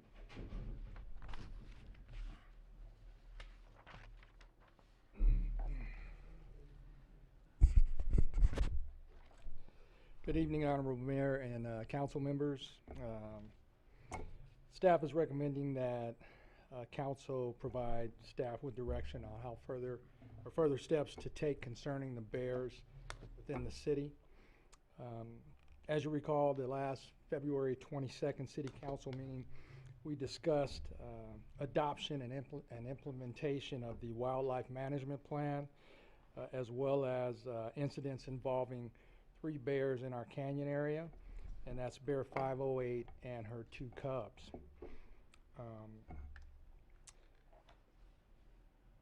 We were able to identify 15 incidents involving these bears where they either attempted to break into, broke into or entered a residence or a vehicle, or they blocked human access to a residence or coming out of a residence. So what I'm going to do is give you a brief update of what's taken place since that February 22nd council meeting. I'd like to start by letting you know that we haven't had any incidents involving these bears since February 19th. That was the last time we've been advised of an incident involving them, and that involved them going into a backyard and breaking into a refrigerator that the residents stored in their backyard. This is one of the things that the Department of Fish and Wildlife advises against, keeping food items or refrigerators in your backyard. In checking with the Department of Fish and Wildlife, they've had no reports of these bears causing any incidents, these 3 particular family of bears causing any incidents in any of our neighboring cities either. Department of Fish and Wildlife does say that this could be a hibernation period, and that these bears will occasionally hibernate for about 30 days. But that would probably be the maximum amount of time that they do hibernate. We've had a great increase in communicating with the Department of Fish and Wildlife regarding these 3 bears in particular. And I myself have had several conversations with their biologist, Rebecca Barboza, and their captain and lieutenant of their law enforcement branch. My last conversation with Ms. Barboza, on February 25th, I had a conversation with her, and she at that time advised me that they were discussing this matter with upper management, and that included the regional director, Mr. Ed Pert, who Mayor Goss sent a letter to requesting that they take some type of action. Their discussions were specifically dealing with those 3 bears, and biologist Barbosa as well, I'm told, either contacted or attempted to contact the residents who were involved or whose locations were identified as those 15 locations where these incidents occurred. I'm going to be speaking with her further to find out what she learned from those contacts. In addition, Sierra Madre Police Department and the city staff have put out articles and information regarding safely living with bears and wild animals. We've used social media, the Mountain View News, and the Village View newsletter to get this information out to the public. SMPD itself has changed our notification process regarding these animals. We've previously notified Pasadena Humane Society with the understanding that they would contact Fish and Wildlife, and we learned that that wasn't always occurring. So now what we've done is we're going to, or we do contact both entities for any bear incidents. The serious ones are via phone call, but we're also sending an email directly to the biologists and their law enforcement branch for any bear incidents that we come across or are notified of. And when those incidents meet the criteria for Department of Fish and Wildlife, they will immediately dispatch an on-duty warden. We learned that that estimated time of arrival for that warden can be extended, and the reason for that is they cover basically from the 10 freeway all the way to the northern border of Los Angeles County, and they have a total of 5 wardens assigned to that area. They were down to 3. They just hired 2 more about a month or 2 ago. And those individuals primarily work day shift. So there's usually they primarily work day shift, and then if they have an incident at night, let's say sometime after 5 o'clock, their dispatch will call all of those wardens and find out which one can respond. So, but there's pretty much one warden on at a time, and that's where that delay in daytime responses can occur. So, on March 16th, we're going to team up with Department of Fish and Wildlife, and they're going to put on a training for us and the fire department, specifically for dealing with bears. We're going to go over what they recommend is the best process for bear hazing and removal, and also dealing with violent animals. On March 11th, this Friday, the Wildlife Watch team will be doing a canvass of the Upper Canyon area. They're going to go door to door, contact residents, and provide them with information on how to deal with bears, how to live with bears, and just general wildlife safety. The residents they don't contact, they're going to leave some literature at their doors. And so what I'm told from Ms. Barbosa is the upper management has decided that they are going to continue to monitor and see what occurs with these bears moving forward. We're going to continue our communications with them and make them very aware of any incidents, additional incidents that occur. That ends my report, and I'd be glad to answer any questions you may have.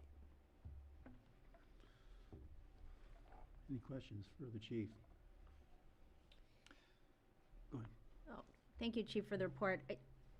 You know, it seems like from our last meeting that the Fish and Wildlife were amenable to considering the movement of the bears or relocation of the bears after they reviewed our reports, because Ms. Barbosa indicated she did not have all the reports, or they weren't receiving all of them and weren't investigating them. Do you have a sense as to why there's a change in consideration of the relocation? Did their investigation, was it not substantial enough for them to continuing to consider the relocation of the bears? So honestly, ma'am, I think I think they're still not going to move quickly with relocating these bears, but they are absolutely aware of that it's a problem, and that it is a safety concern with these 3 particular bears entering residences. I think the mayor's letter had some effect with their upper management and getting them to understand that they had to take action. I do feel like that if we do see additional incidents occur, that they are definitely going to consider the movement of these bears. They're extremely hesitant still because of an incident that happened with the cub I think a couple years back. 2 years ago, they killed a cub. 2 years ago, thank you.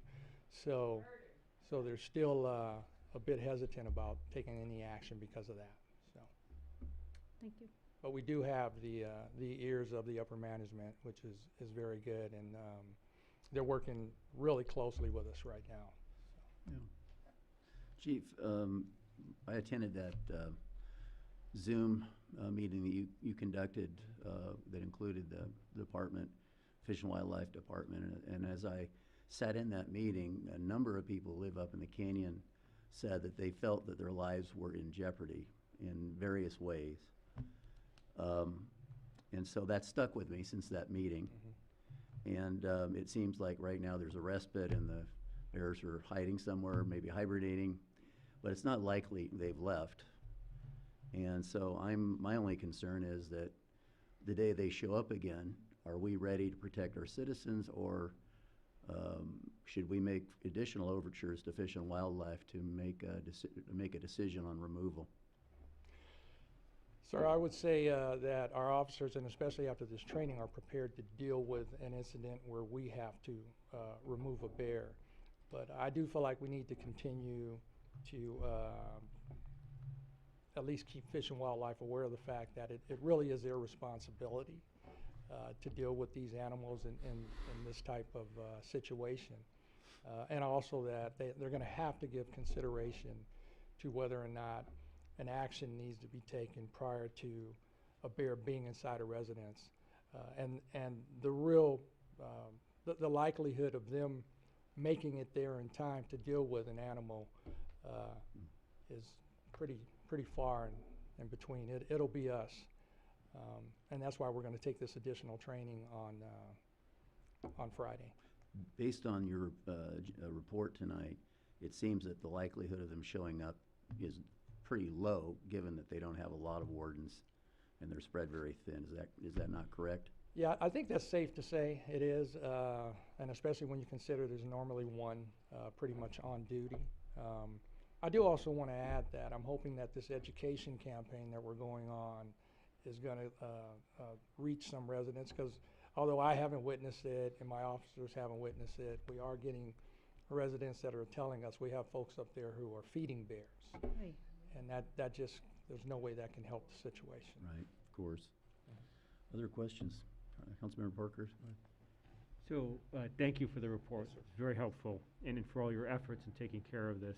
So you said that there wasn't any feedback from any of the other cities about where the bears are. Do you think that some of the other cities, would they be more or less likely to say that they had issues with bears, considering some of the concerns that are in Sierra Madre?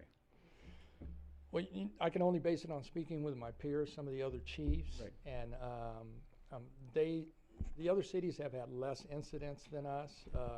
Arcadia would probably be the next city that's had the most, and they haven't had many at all. Actually, and speaking with their chief, I think they've had, in the time frame we're looking at, I think they've had maybe 2 or 3. What's interesting though is, evidently, and I learned this from Fish and Wildlife today, there's another family of bears, another mother and 2 cubs, a whole different family who's been affecting Arcadia, and quite less than what we've dealt with. And unfortunately, one of those cubs was struck by a car recently, and they had to euthanize it. So, but it's interesting to know that we have a similar set of bear families. Councilmember Parkhurst, if I may add, I have spoken with the city managers for the city of Arcadia and the city of Monrovia, and they are both experiencing the same type of difficulties with bears in their communities, and the same type of frustration with Fish and Wildlife. Thank you. So does the biologist Barbosa, now does she have all of the information that you have collected on the 15 incidents that have happened? Yes, sir. She has all the information, and I believe we've also provided her with our call logs, and so she could have contact information for all the residents. And like I said, I was told by the captain that she has gone up and actually, or either gone up and attempted to contact all the residents. So I'm going to check with her tomorrow and find out exactly how that went and So it wasn't what just type of feedback. It wasn't just a phone call. She actually went out to the community to talk with them. Yeah, we were told that she paid a visit, or her and her staff paid visits to those locations. And I really appreciate you rolling things out and going up into the community and sharing information. What's the plan to integrate this into the Neighborhood Watch program? Because that was part of the proposal with the Wildlife Watch, was to try to get some people in the community helping to carry the message and continue the message and amplify what you're doing. What's the status of getting some of those residents and a Neighborhood Watch program up and going? So on the 16th as well, we're going to be doing a kind of a train-the-trainer process where wildlife management, the individuals that Analyst Carlson has been dealing with for our wildlife management program, they're going to put on a train-the-trainer program for our volunteers, and we're also contacting residents who might be interested in receiving that training. Our volunteers and our community service officer will be giving it to the Neighborhood Watch programs as we attend, and then we're also going to see how we can put on special trainings within the community and encourage our residents who may participate in this to share that same training with their neighbors. And that'll include some of the hazing that was in the plan? Yes, sir, I believe it will. I don't think it's going to be to the level that they're going to instruct us on, but I think it will definitely be some. And then my last question, so do you have a plan to escalate this, and what do you need from us to do that? I don't want to wait 30, 60, 90 days with, not saying that it would ever happen with you, but I don't have a lot of faith in Fish and Wildlife. What do you need from us to be able to move quickly, and do you want us to have letters ready or whatever, so that, if you need it, we can get the resources you need to make sure you keep the community safe? Thank you, sir. Greatly appreciate that, and the support and the letter, by all means, sir. I think that really got the ball rolling here, applied some pressure. If we see these incidents come back, and according to the captain, we should look towards April when things start to warm up. It's funny, I'd even asked him, hey, is the road work that's being done up there keeping them away? But no, they think it's a hibernation thing. So I say we look towards April, and if we see this this increase occur, it might even warrant a phone call to Mr. Pert and let him know how our residents feel, because we do have some residents who are extremely concerned. Yes. Yes, sir. Other questions? Thank you, Chief. Okay. Yes, We'll, sir. move this to public comment. Mr. Mayor, the first speaker card is for Shirley Moore. Good evening. I want to remind all of you that we are in an urban wildlife interface. Wild animals are going to be in our front and backyards all the time, especially for those who live in the canyon. And for those who fear for their lives, Bear 508 is not an aggressive bear. Her cubs are juvenile delinquents. They're a year old, and I think somebody has been feeding those animals out of their back door, because there's no other reason for them to have discovered houses and getting into houses. Another thing people need to do in an urban wildlife interface: lock your doors, lock your windows. Don't leave anything open and accessible for a bear to get into. I am pleading with you, all of you, right now, to leave these bears alone. Leave them alone. 508 was terribly traumatized 2 years ago when Fish and Wildlife came and killed her cub. then relocated her to the hills above Sylmar, where she woke up, didn't know where she was, came down into the neighborhoods in Sylmar, looked around, looked for her cub, and then when Fish and Wildlife showed up, she ran back up into the hills. And then she came back to us. According to Gail Gottfried, who lives up at the top of Alta Vista, she has Fish and Wildlife cameras in her yard. She has wild animals in her yard every single day and is not afraid for her life. And we say bears, mountain lions, bobcats in her yard every single day. It's not the bears that are the problem, it's the people who reside in the canyon. They need to be better educated on how to live harmoniously with wildlife. I asked James earlier tonight about signage for the canyon. Bears present, proceed at your own risk, signed by the city of Sierra Madre to release you of liability so that if anybody gets hurt, it's their own fault. We have hundreds of people walking in the canyon now since the pandemic who do not live in the canyon and don't live in Sierra Madre, but they discovered this beautiful place and walk up there all the time. Signage would be really appreciated to protect them and protect our bears because they're out day and night. Keep car doors and windows locked because they know how to open car doors. I found that out on my own when I left a window open and one jumped into my car.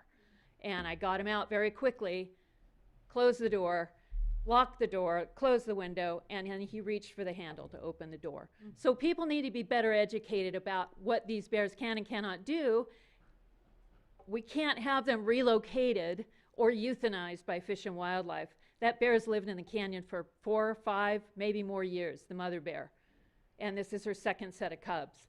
And I think people need to learn how to live with them, not us, let's get rid of them, because they belong there more than we do. Thank you. Mr. Mayor, the next speaker is Catherine Addy.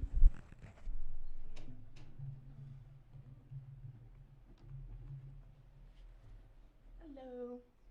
I'm Catherine Addy, 727 Skyland Drive in the Upper Canyon, and 508 and her cubs have visited us as well, which I'm sure some of you know because I've had pictures on Facebook. And we've not really felt a threat on regarding her because we noticed that once we took our hummingbird feeders down and once we stopped composting, because our backyard is 200 yards below the Mount Wilson Trail. So it's not a yard, there's no fencing, it's the mountain.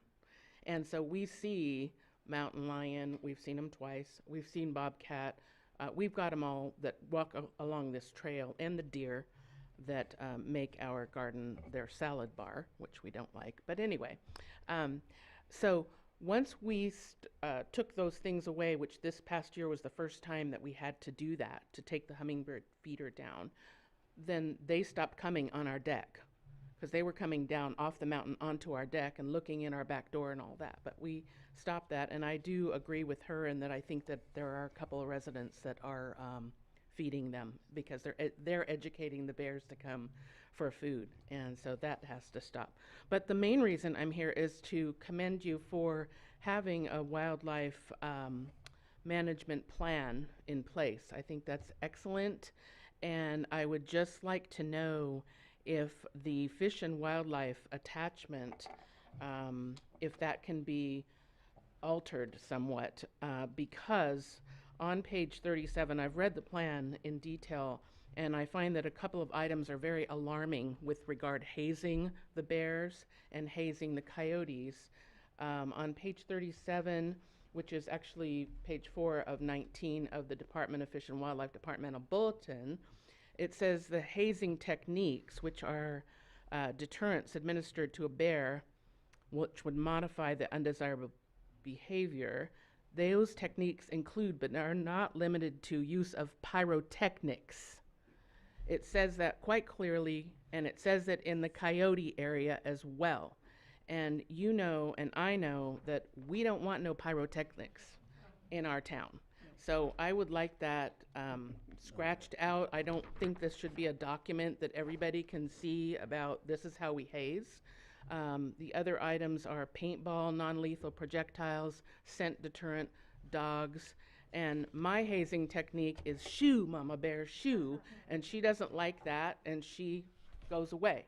And then Katrina Tuff, who's the other neighborhood watch block captain in the Upper Canyon with me, she turns on the hose. Rebecca Barboza didn't really like that in the Zoom meeting. She didn't say that that was effective, but that's what Katrina does. In our case, and I have 3 seconds left, sorry. In our case, we can't get to the hose. If we open the back door, we can't get, the bear's right there. So I use my voice. Thank you. Thank you. Are there any other comments on this agenda item? Okay, hearing none, I will bring this one back to the council. Mr. Mayor, a procedural question? Please. What action or what are we actually considering in terms of a vote or a motion? I believe city staff is looking for some direction from us on how to proceed, both with the bears and with Fish and Wildlife. Is that correct? That is correct, Mayor. Yeah. And so I think you saw in the staff report that one of the options we could pursue would be communications with our state assemblyman Holden and state senator Portandino, and put this on their radar. That assumes that we want to put more pressure on Fish and Wildlife. So I think we need to have that conversation right now. If we did the last time we met, but I'd like to know if we're still there. Yeah, Mr. Mayor. Yes. Yeah, Councilmember that's Cruz. actually what I was going to say is, I mean, in addition to perhaps that putting pressure on Fish and Wildlife, I was actually wondering if part of our outreach to our elected officials, state level elected officials, was also to request them considering funding to increase the number of wardens. I mean, I think this has got to be a problem across the foothills, across Southern California. This can't be obviously a specific Sierra Madre problem. If they have one warden, assigned to such a large area, that seems like a problem that goes beyond our city and something that they might be interested in looking at in terms of funding additional resources there, because that seems woefully or inadequate to serve not just our community but the entire community. So to me that would sort of be a carrot along with a stick, in terms of approaching, so we're not just looking to our officials to come down on Fish and Wildlife, but also to perhaps help them in terms of their resources. Mr. Mayor? Arizmendi? Yeah, I think given the report from the chief, at this point, I think it would be best if we continue doing what we're doing, submitting reports if incidents occur. I like being proactive. I know we've been pushing out a lot of communication, but maybe we could be a little bit more targeted also in the canyon, hearing some of, I mean, if people are still feeding bears after all of our communication out there, it just really, it shocks me that action is still occurring, if it is. But I'm just wondering if we'd take a little bit more of a proactive approach locally. At this point, if the bears could be hibernating, I'm not sure what pressure we would put on Fish and Wildlife to say, do something, but we don't have any additional reports. Maybe, we keep thinking about our plan, putting that in place, and again, communicating out to more active ways that we can address our wildlife management plan. But I don't know. At this point, I don't see the urgency to say put pressure on Fish and Wildlife if we're doing what, we're working with them at this point. I think more wardens can be something that we advocate for.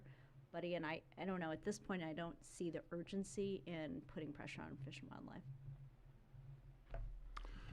Mayor Pro Tem? Mr. Mayor, yeah, I think Councilmember Arizmendi took the words out of my mouth, took it out of my mind, because I think, yes, if there is in fact a respite, if we have 30 days of hibernation or whatever it might be, we know the little parable about the boy tending the sheep, and nobody listens to him anymore when he keeps calling, right? So during this time, I think we need to stay the course, keep at it, harden the backyards up in the canyon, make sure that we're not, as Ms. Addy stated, get rid of the bird feeders, refrigerators. This is the time that we can harden those areas, so then when the bear comes back, there's nothing around for the bear to eat, and then continue the bad practices. So I think that's the recommendation. Just keep going. Don't let this be a time where we kind of step back because we're not seeing activity. Keep the education and that policy for the wildlife management policy going forward.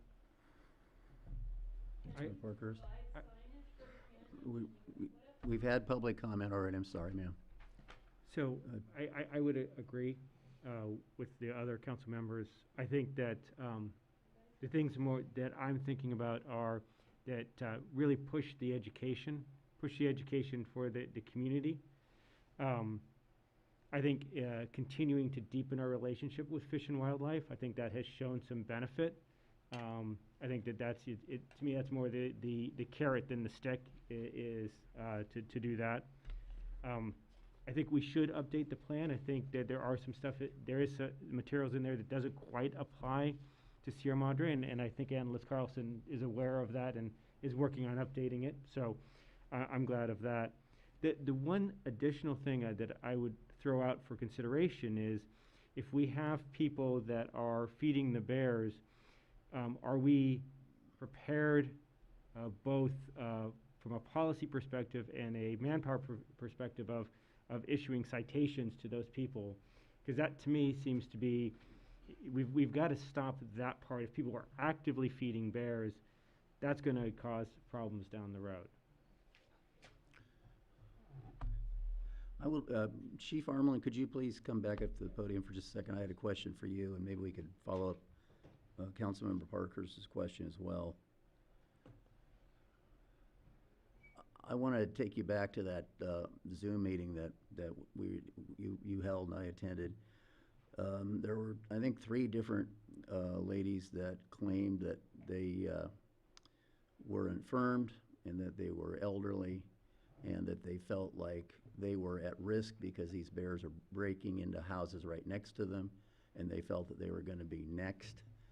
And so my thought is, if that's actually a very small number of people, and I think we know who they were from that meeting, is it possible we could follow up with them and maybe come up with some kind of a hardening plan for their properties in particular? Because their comments just keep ringing in my ear. I want to make sure they know that we care about their safety. I agree with you, sir. In fact, there's one that I've tried to call who is elderly and disabled, so that's an even greater concern. I think it wouldn't be a problem for us to contact them. In fact, this Friday, I'm going to go out myself with the Wildlife Watch folks, and we should be able to locate their residents and contact them specifically and see what we can educate them on and maybe find ways to help them harden the target, for lack of a better term. So, what about Councilmember Parkhurst's question? Is enforcing the bear feeding laws that are on the books, is that even possible? You know what I'll do, sir, is I'll have to check with the Department of Fish and Wildlife. I did ask them about that very question today, sir, to see if there was if it was a citable offense, and it is. It is, yeah. Regarding feeding the bears. So we can also check with them and see if it's possible for us to issue those cites as well. I'm unclear if we can at this point. I was going to add that any provision in the wildlife management plan that's violated, we can't cite based on that because that's not an adopted ordinance. We can only cite based on any adopted ordinance in our code. But I do believe that the Management Carlson, the ordinance that you drafted does include a prohibition on feeding animals. Am I correct? Per the plan, that currently there's a state prohibition on it. And the plan outlines an effort to make a local ordinance so that it's a little less generic, it's more specific for Sierra Madre, as well as becoming a new ordinance with the publicity and the chatter about it.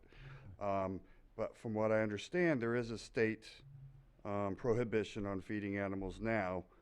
I wouldn't know the mechanism, whether our police department or code enforcement would be proper on that, or maybe even Fish and Wildlife, but that's something we can do until we bring you that ordinance. Mayor, Mike, if I may add, in that ordinance, we could also consider adding certain prohibitions in the canyon, including outdoor refrigerators, bird feeders, leaving pet food outside, or composting, that would improve or limit those types of activities in the canyon. I think Ms. Moore has a very valid issue. I think that we have to, if and when we do this, we'll decide tonight, that we ought to be talking about some signage up in the canyon, not just for people who are visiting, but for people who are just not paying attention to city government, which is a lot of people, and maybe they'd like to know that we've done an ordinance where they could get cited for feeding bears. That might make a difference too. Can you bring that back to us in our next meeting? I believe we can bring that back in the next meeting. Okay. So what do we need to do tonight in addition to that? Mayor, I think we have direction we were looking for, looking at bringing back the ordinance, what signage would look like, and in that ordinance, look at enforcement and certain prohibitions, and continuing to work with Fish and Wildlife over the next few months. And maybe cost out a program for signage and other communications about the new ordinance, so that if we adopt it, that we can hit the ground running as quickly as possible. Mr. Mayor? We don't know when the hibernation's gonna end, right? So, yes, Councilmember Erzman. And I just wanted to add too, is just review of what we're pushing out. I didn't see the pyrotechnic piece in there, but I know if we're taking exactly what Fish and Wildlife is giving us, just to do a quick review and then make sure it's applicable here to Sierra Madre. Mr. Mayor, Yes, Councilmember Creed. I'll let the city manager take notes. One other thing around the ordinance I was thinking is I'm not sure what I get that there would be a citation. I'm not sure what the penalties are, and so it might be worth doing a review of, what the state penalties are, what other localities do. I mean, I want to make sure that, that we're thinking about what the penalty would be. Councilmember Creeves, the penalties would be statutory, so any violation of our municipal code is subject to a tiered penalty system. The first citation is for $100, the second is $200, and the third is $500, and every citation after that is at $500. That's if we pursue our administrative remedy, administrative citations. If the city council wants, it could also pursue a misdemeanor criminal action against someone that's a repeat violator. Well, And that's for city code. If we were Any to adopt violation of a an city ordinance. Right, so we still don't quite understand the overlay of the state law and who can enforce that. The overlay, right, we couldn't pass an ordinance that overlaps with the state ordinance because that we're preempted. Right. But to the extent we can enforce the state ordinance, that's a conversation to have with Fish and Wildlife, I agree. Mr. City Attorney, are you saying that we now have on the books a law with misdemeanor capabilities, or is that what we're considering tonight, to ask? No, we currently on the books today, we can enforce any of our ordinances through either the administrative citation process, or we can pursue a criminal misdemeanor against someone who violates the ordinance. That's a discretionary decision made by our police department, correct? That's a discretionary decision generally made by the police department, correct? Okay, thank you. Any other questions, comments? This is not a very easy, it was a rather difficult issue and difficult discussion. Everybody up here loves wildlife in one way or another. It's one of the reasons we're in Sierra Madre, and we certainly don't want to see these bears hurt in any way, shape, or form.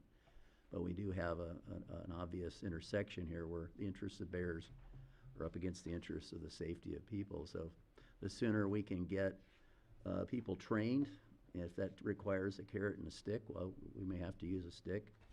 I think communication of this broadly in the canyon and in the city over time may have a big factor. And I guess and I don't need to tell the chief this because he's on top of this, but just keep an eye out for those folks that are most at risk. The highest risk citizens up there. And that takes us to the final item on our agenda. Consideration of a letter to Assemblymember Holden concerning the Sierra Madre Public Library. And I see our analyst Kowitsky is here. Yes, I'll be talking about that tonight, Mr. Mayor. Good evening. This final discussion is consideration of a letter to Assemblymember Holden concerning the Sierra Madre Library. So for some background, Assemblymember Holden's office reached out to staff, letting us know that the city can put in a potential funding request for the library through a formal letter explaining generally what the project would entail and a requested dollar amount. Staff has outlined 3 potential options for these funding requests, which council may put out to Assemblymember Holden's office. The first is a minimal investment approach. This would simply make all of the critical ADA, seismic, and structural repairs to the building. This is estimated to cost around $1.2 to $2 million. Option 2 would be what we're calling a meaningful improvement. This would make all of those base repairs that are critical, but would also expand the library's square footage, modify the basement for archival space, and include the development of a library park. This is estimated to cost between $5 to $7 million. And the final alternative is also to introduce a 21st century library building. That is the $17 million project that has been considered in the past. I would note that the Library Board of Trustees has already started down the planning process for some improvements to the library. That's gone to council before, so that was a timeline of repair for the building and the possible library park, any discussions on expansion as well. Tonight's discussion is not asking for any final binding verdict on the future of the library. This is simply putting in a request to Assemblymember Holden's office for funding and assistance of the library building.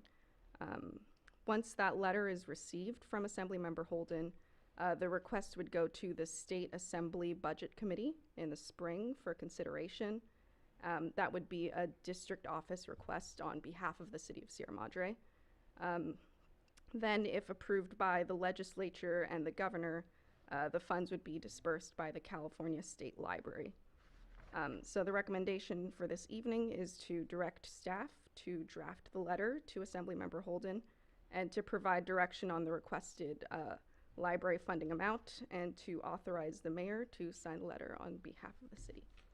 I'm happy to answer any questions. Questions? Councilmember Creeps? Thank you for your report. Do you have a sense from the Assemblyman's office whether they're looking for one definitive proposal or if they would entertain, a multiple choice? I mean, is your sense that it's either directionally from them or strategically from our perspective better to ask for one particular project to be funded, or are we looking to perhaps provide any or all of the above? Sure. They've been generally pretty vague about what they want from us. Really what they've requested is the dollar amount and the general timeline of the project. I think if there were multiple options presented, that just gets more complicated as it goes towards the state budget office. I think they really want to keep things simple line items. Thank you. Other questions? Okay, hearing none, I'm going to turn this over to the public for public comment on this agenda item. Mr. Mayor, the first speaker card is from Lee Gluck.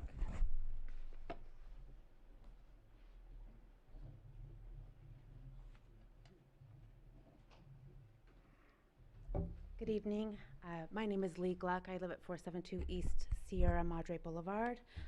As a resident who has raised my children in Sierra Madre and our family uses the city library extensively, I wanted to make sure I made comment to urge the city council to at least improve our library.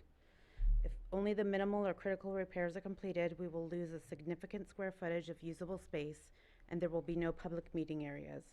Although I know a brand new building is not feasible, a meaningful improvement is long overdue for the aging building and adjoining lot.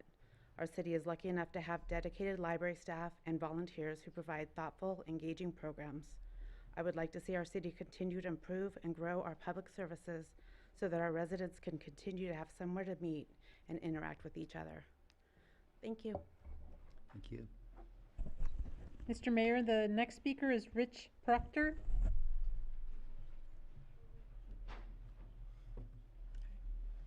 Hi, good evening. Rich Proctor, Sierra Madre Library Trustee.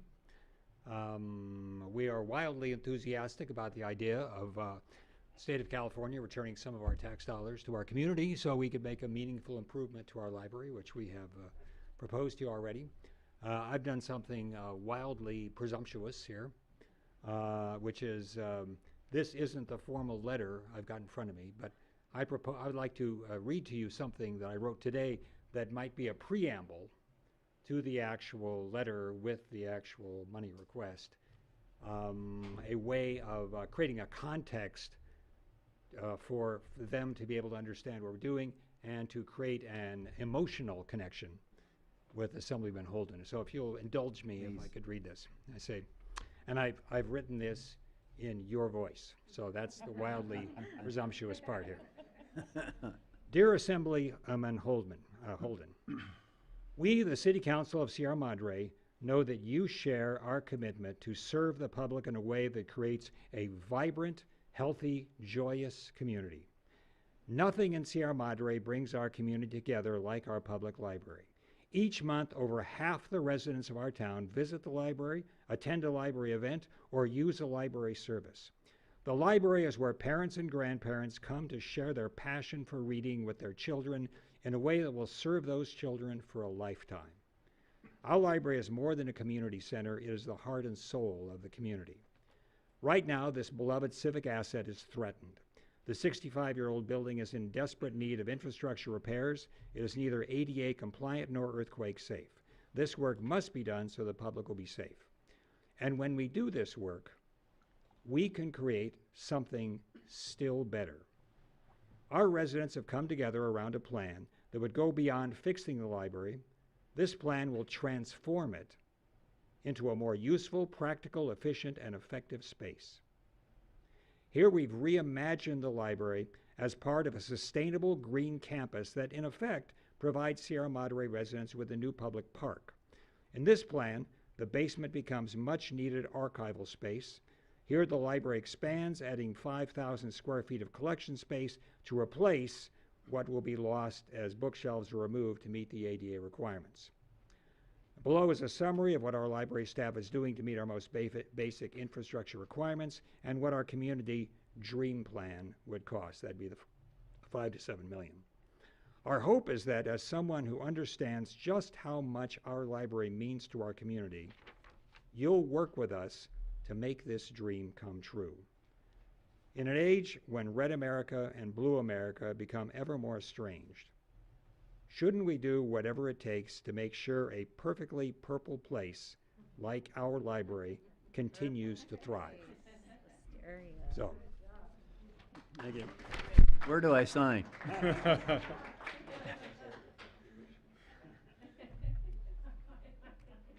Thank you, Trustee Proctor. Other public comments? Yes, Mr. Mayor, the next speaker is Gary Hood.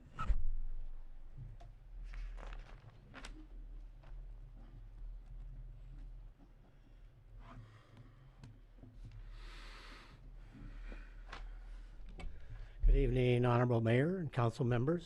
My name is Gary Hood, live on North Baldwin.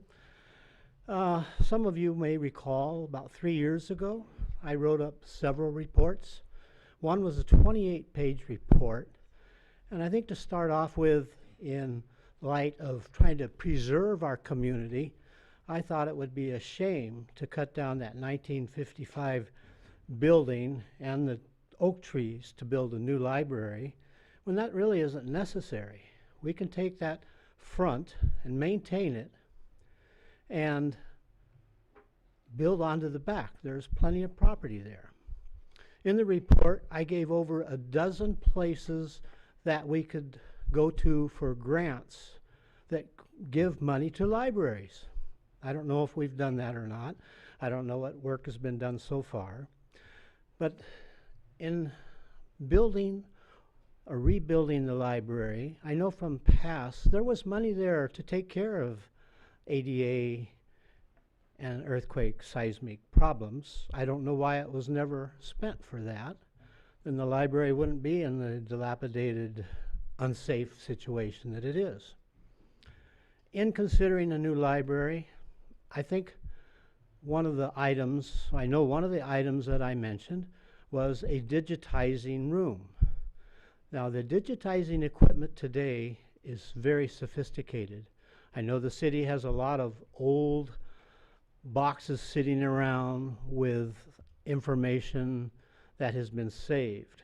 That information can be put on a scanner, digitized, and the unique thing is that that digitized information can go right into a word processing program and be changed, altered, or utilized so that all those old records aren't just a copy, but they're usable in a digitized state. Now there's no reason, and the machines are quite sophisticated, so the community could come in, bring old pictures of the family or whatever you have, programs into the machine, and you can say this is photographs from 1953 or whatever, and it will document those dates. So I think the library is something that is important to the community, but cutting down oak trees, tearing down that 1955 building should not have to happen when there are lots of ways to design a library.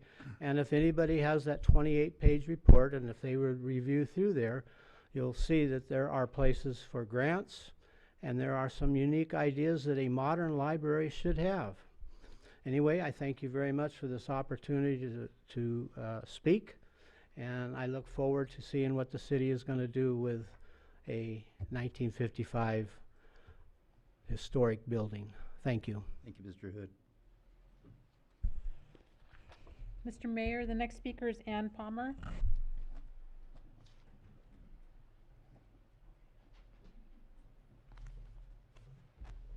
Good evening, Mr. Mayor, City Council members. I'm speaking on behalf of myself and Laura Palmer.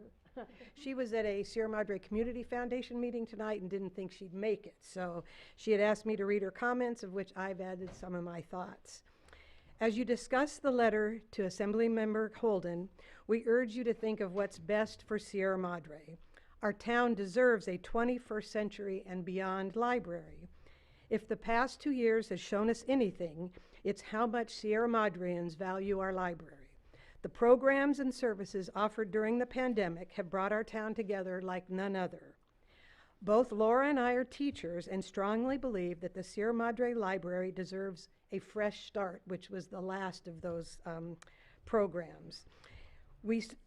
As you draft the letter, please consider asking for that, or at least enough funds for the meaningful improvement category. This would allow for the outlined repairs to be completed while maintaining the space needed for our offered programs. From science labs to music lessons, arts and craft activities, and information seminars, we need the space to provide our town with a modern library/gathering space. Thank you. Thank you. Mr. Mayor, Susan Gallagher is the next speaker.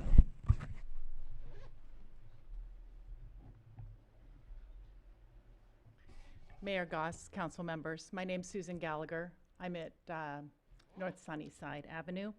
I also am chair of the Sierra Madre Public Library Board of Trustees.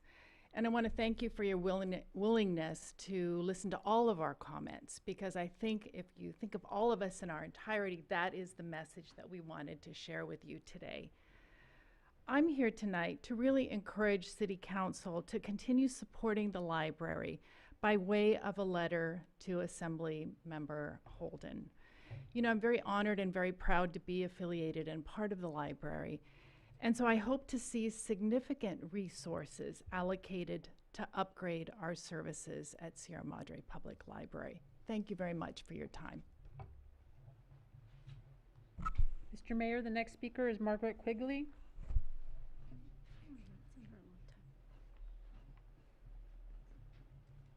Okay. Well, you can hear me, can't you? Okay, I'm Margaret Quigley, and I am speaking tonight as president of the Friends of the Sierra Madre Library. So I'm on behalf of the Sierra Madre Library.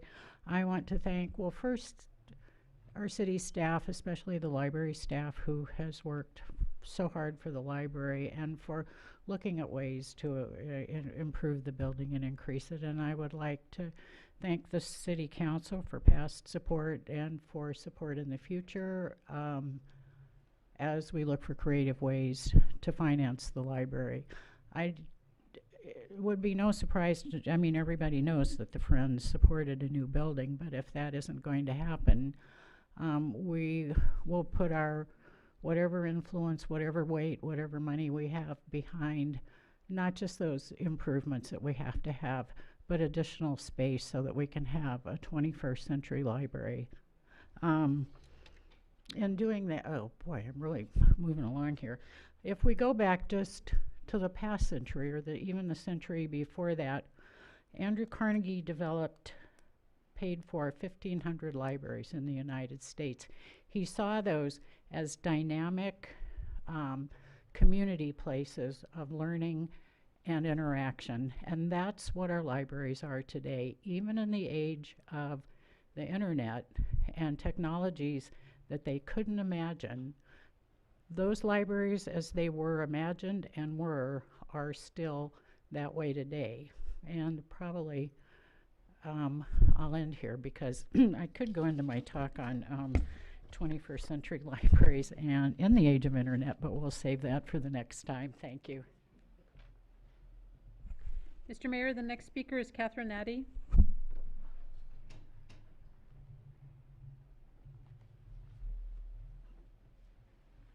Mayor and council members, thank you all for considering to put this letter together, or putting this letter together. It's really hard to follow Rich Proctor's act, but as a library trustee, I'm also very honored and proud to serve on the Board of Trustees for the library for the second time.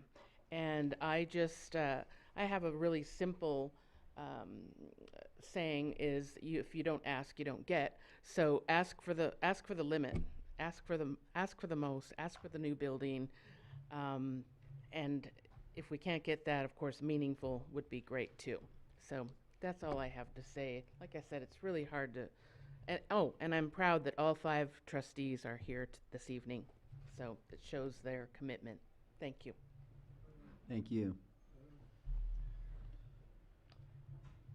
There were no other comment cards, Mr. Mayor. All right, well, I think that concludes public comment unless there's someone else who would like to participate. Okay, so I'll bring this back to the council. And I'd like to propose something. I'd like to use most of what Mr. Proctor's letter. I mean, I can't envision writing a better letter than that. We might want to embellish it a little bit. Maybe, I think Catherine Addy put it well. We should ask for the moon, but be willing to accept whatever we get and be thankful for it. Somehow get that idea in there. Thoughts? Mayor. Yes, Councilmember Krebs. I agree with all of that. The only thing that I think hasn't been addressed or highlighted as part of this discussion is it does seem that the request is a dollar for dollar match, and so I don't know if that's been in people's consciousness in terms of what it is that we're asking for, because obviously the city's ability to match 50% of what we ask for might change what we do. And I wasn't clear on matching. Is that a requirement? I don't believe so. I saw it in the staff report. Not that we've been informed of. I think you're thinking of the Building Forward Infrastructure Grant, which we are also in the process of applying for. It's a separate, separate grant, but that would be a match funding one. Thank you, thank you. Councilmember Parker, did you? Yeah, my only concern with asking for the moon is, having it being seen as unrealistic. So, I think we ask for as much as we think is reasonable. But if someone looks at it and says, there's just no way, and then they discount it, that's what I don't want to get. I want the money for the city. That's my core thing. And so I'm trying to weigh, and I defer to staff or others on the council who know this better than I do. But I don't want to make a number high enough that is not seen as ridiculous and credible for us to put forward. So it's your concerns are strategic. Yes. Okay. Other comments? I can comment. Thank you. I'm very pragmatic. I historically have been. And I did reach out to the district director just so I can get some background as to, you know, why we were being asked for a budget request. And a part of it, I think, maybe Councilmember Krebs had highlighted that the city of Pasadena received $4 million for their library. And the district director did clarify that their ask was $10 million, and they got the $4 million. I don't know the history as to, you know, what the story was behind their ask. But the district director also highlighted that this is really a general district ask that Holden, Assemblymember Holden puts forward. Lucky for us, he is also now the chair of appropriations, so he has a lot more sway as to how things are appropriated. So I think it's a timely time for us to make the ask. With that being said, I do want to include a library ask. You know, we've been through, and Mayor Goss and I have gone through many years of library discussion. I think where we ended up landing is part of the reason we did have a set aside for just doing the improvements, just to make sure it's a safe place. Why we may have held off on that is because we weren't sure what the next step is. Do we invest $1 million if we are going to add on? Are we going to invest $1 million if the plans don't include recognizing that $1 million investment? So we're in a not great spot where we haven't shown much progress, but with all of that being said, I also think we landed in a place where we weren't ready to make the big investment to demo and to build 2 stories and really beautiful renderings, but we weren't in a place at that time to say that we were going to use existing city dollars or prepared to really ask the residents to put that money forward. All of that being said, I think asking for the $7 million, $10 million to say we are going to do a meaningful improvement, we're looking to not just make it a safe place, but expand some of the building space. And I don't think in this letter they're expecting us to have detailed plan for it, but to say we have been working on a meaningful improvement for the library. We'd like to see that California State Library support this effort with our $10 million ask, if we want to ask a little bit higher. But I also want to add in that because this is a general business ask, as we've been thinking about public safety and our infrastructure, I'd like to include that ask in this letter also. I don't know what that number is. I mean, should we ask for 10 million? Sure. Ask for the sky. But, you know, we've been talking about how to ensure that our public safety have the proper equipment, the space, and our projection in terms of what the expenses will look like in terms of operation. It may just be a one-time approval from the state, but if we, like Ms. Addy said, if we don't ask, we will not get. So my recommendation is ask for $7 to $10 million for a meaningful improvement for the library. I'm throwing out $7 to $10 million for public safety infrastructure. Just to follow up on that, the money that we'd be asking for the library comes from the California State Library. Right.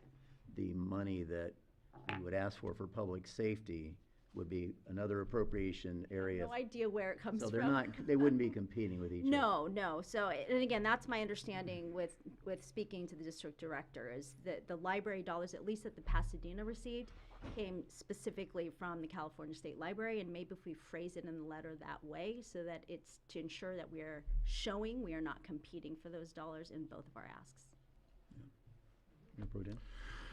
Yeah, so going back to the introduction of the staff report and presentation by management analyst Kaunatsky, she said they requested a general ask. So obviously it doesn't sound it has to be specific. You know, I think we're all of like mind here with the meaningful improvement. That is from what I recall about a year ago, the trustees came to us and that was their recommendation. And as a council, the direction was, yes, we're accepting that. So the Fresh Start wasn't on the table at that point in time, about a year ago, if I recall correctly.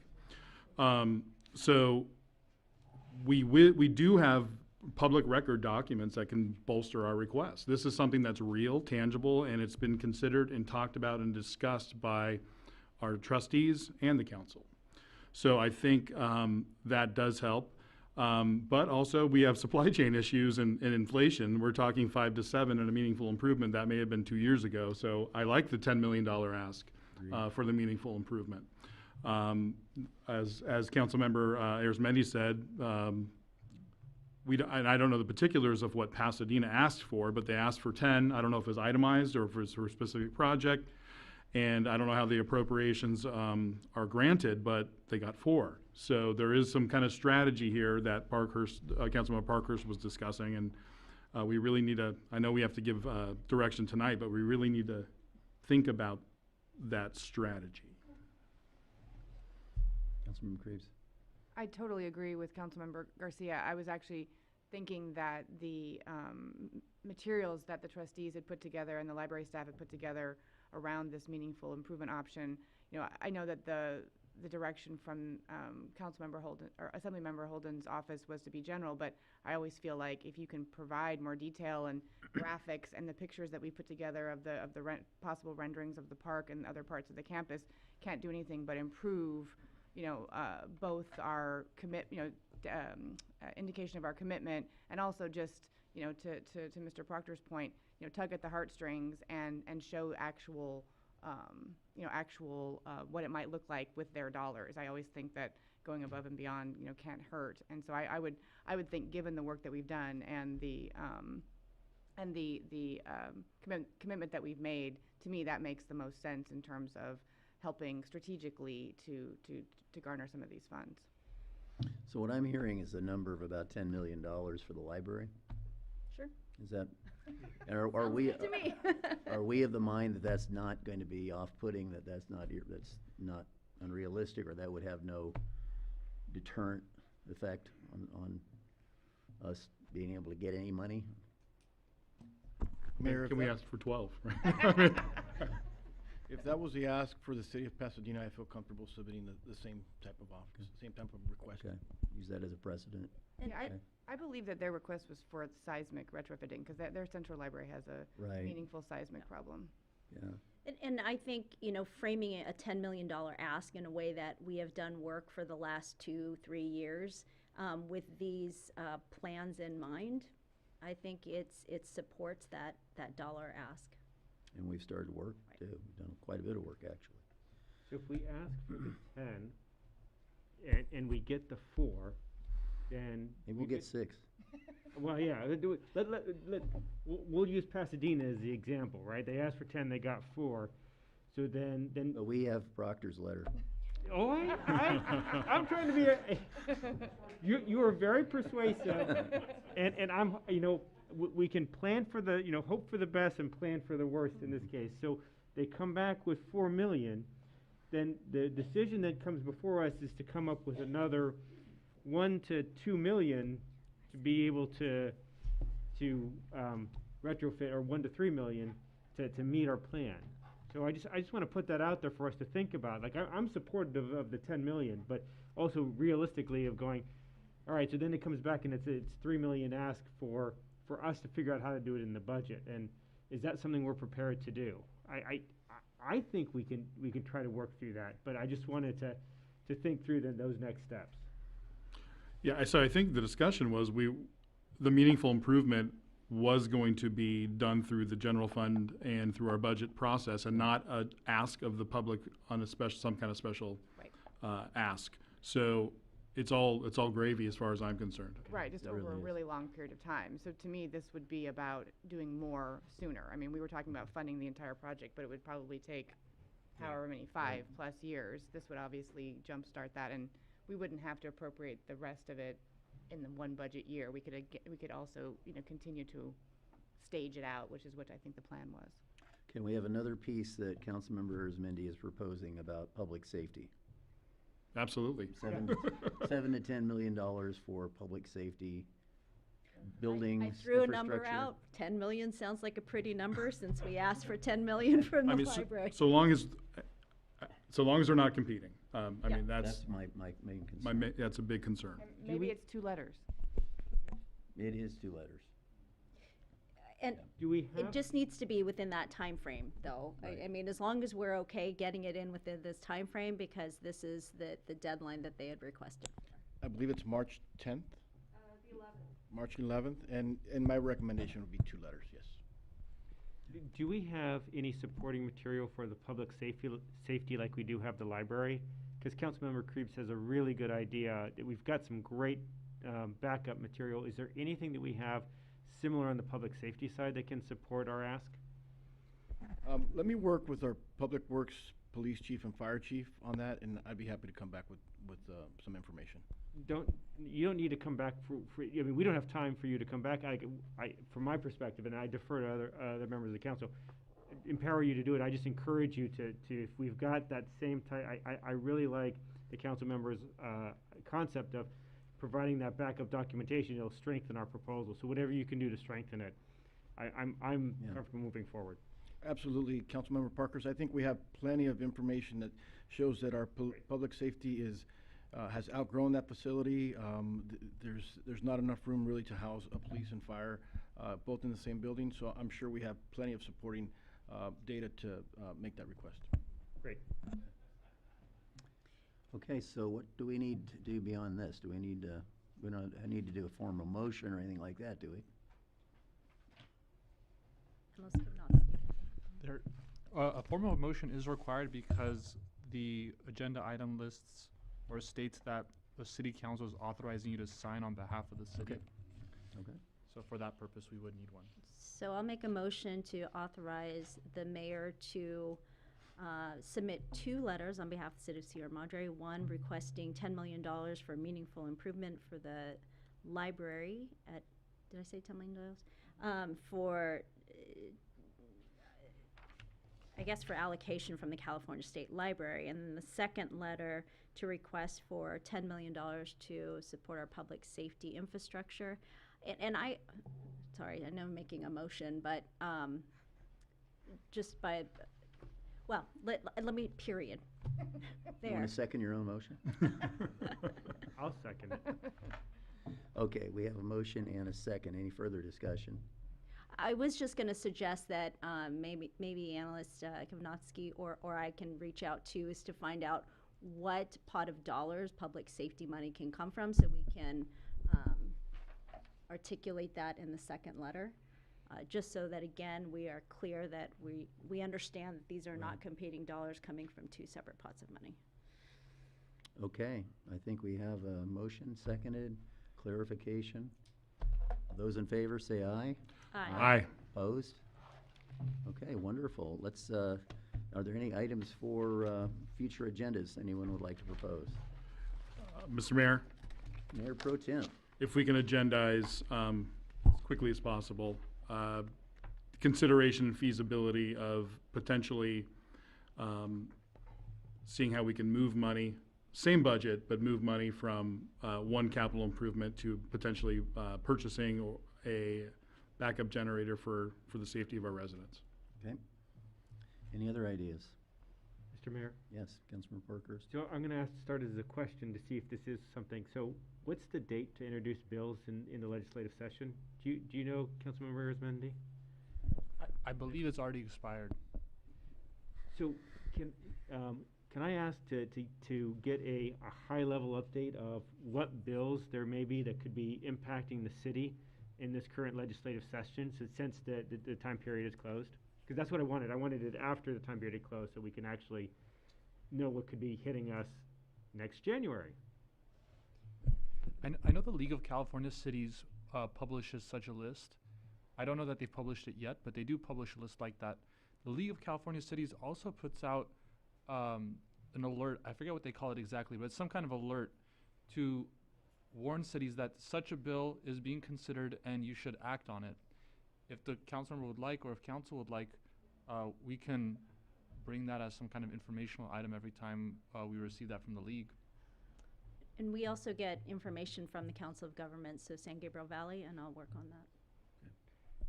And I guess as the liaison to the League of Cities, I should know this, and I can help with that as well. So happy to talk afterwards.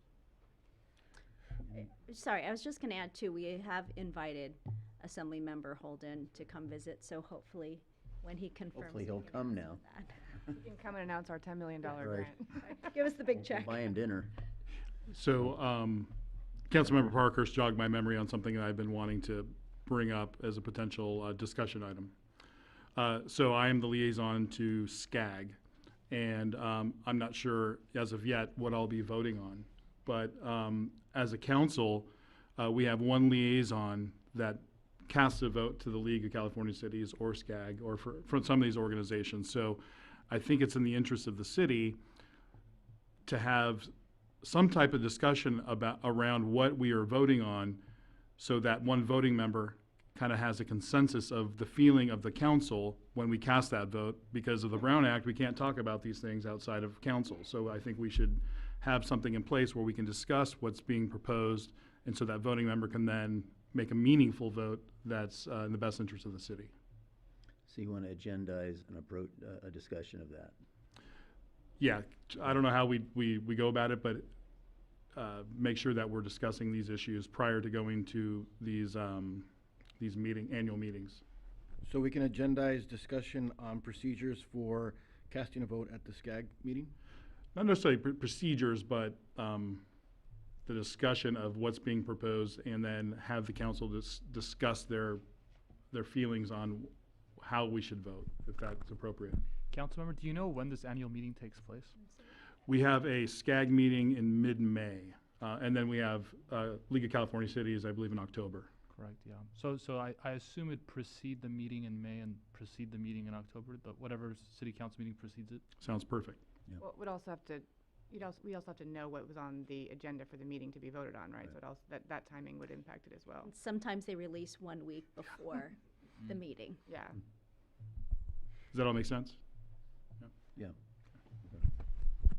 Any others? Well, we're very creative tonight. Do we need to formally agendize the ordinance that we were talking about, making the state level wildlife ordinance local, or you have that already, right? I think that was covered in direction from council, yes. And that would go through ENR, right?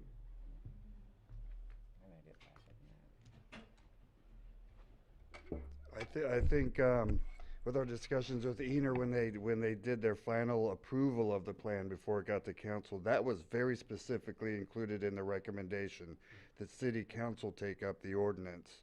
So I don't think it'd be required to go back to them on that. Great. Okay. Thank you. Okay, I think we are concluded for the evening. Can I have a motion for adjournment? So moved. Is there a second? Second. Those in favor say aye. Aye. Aye. We are adjourned, folks. Good night.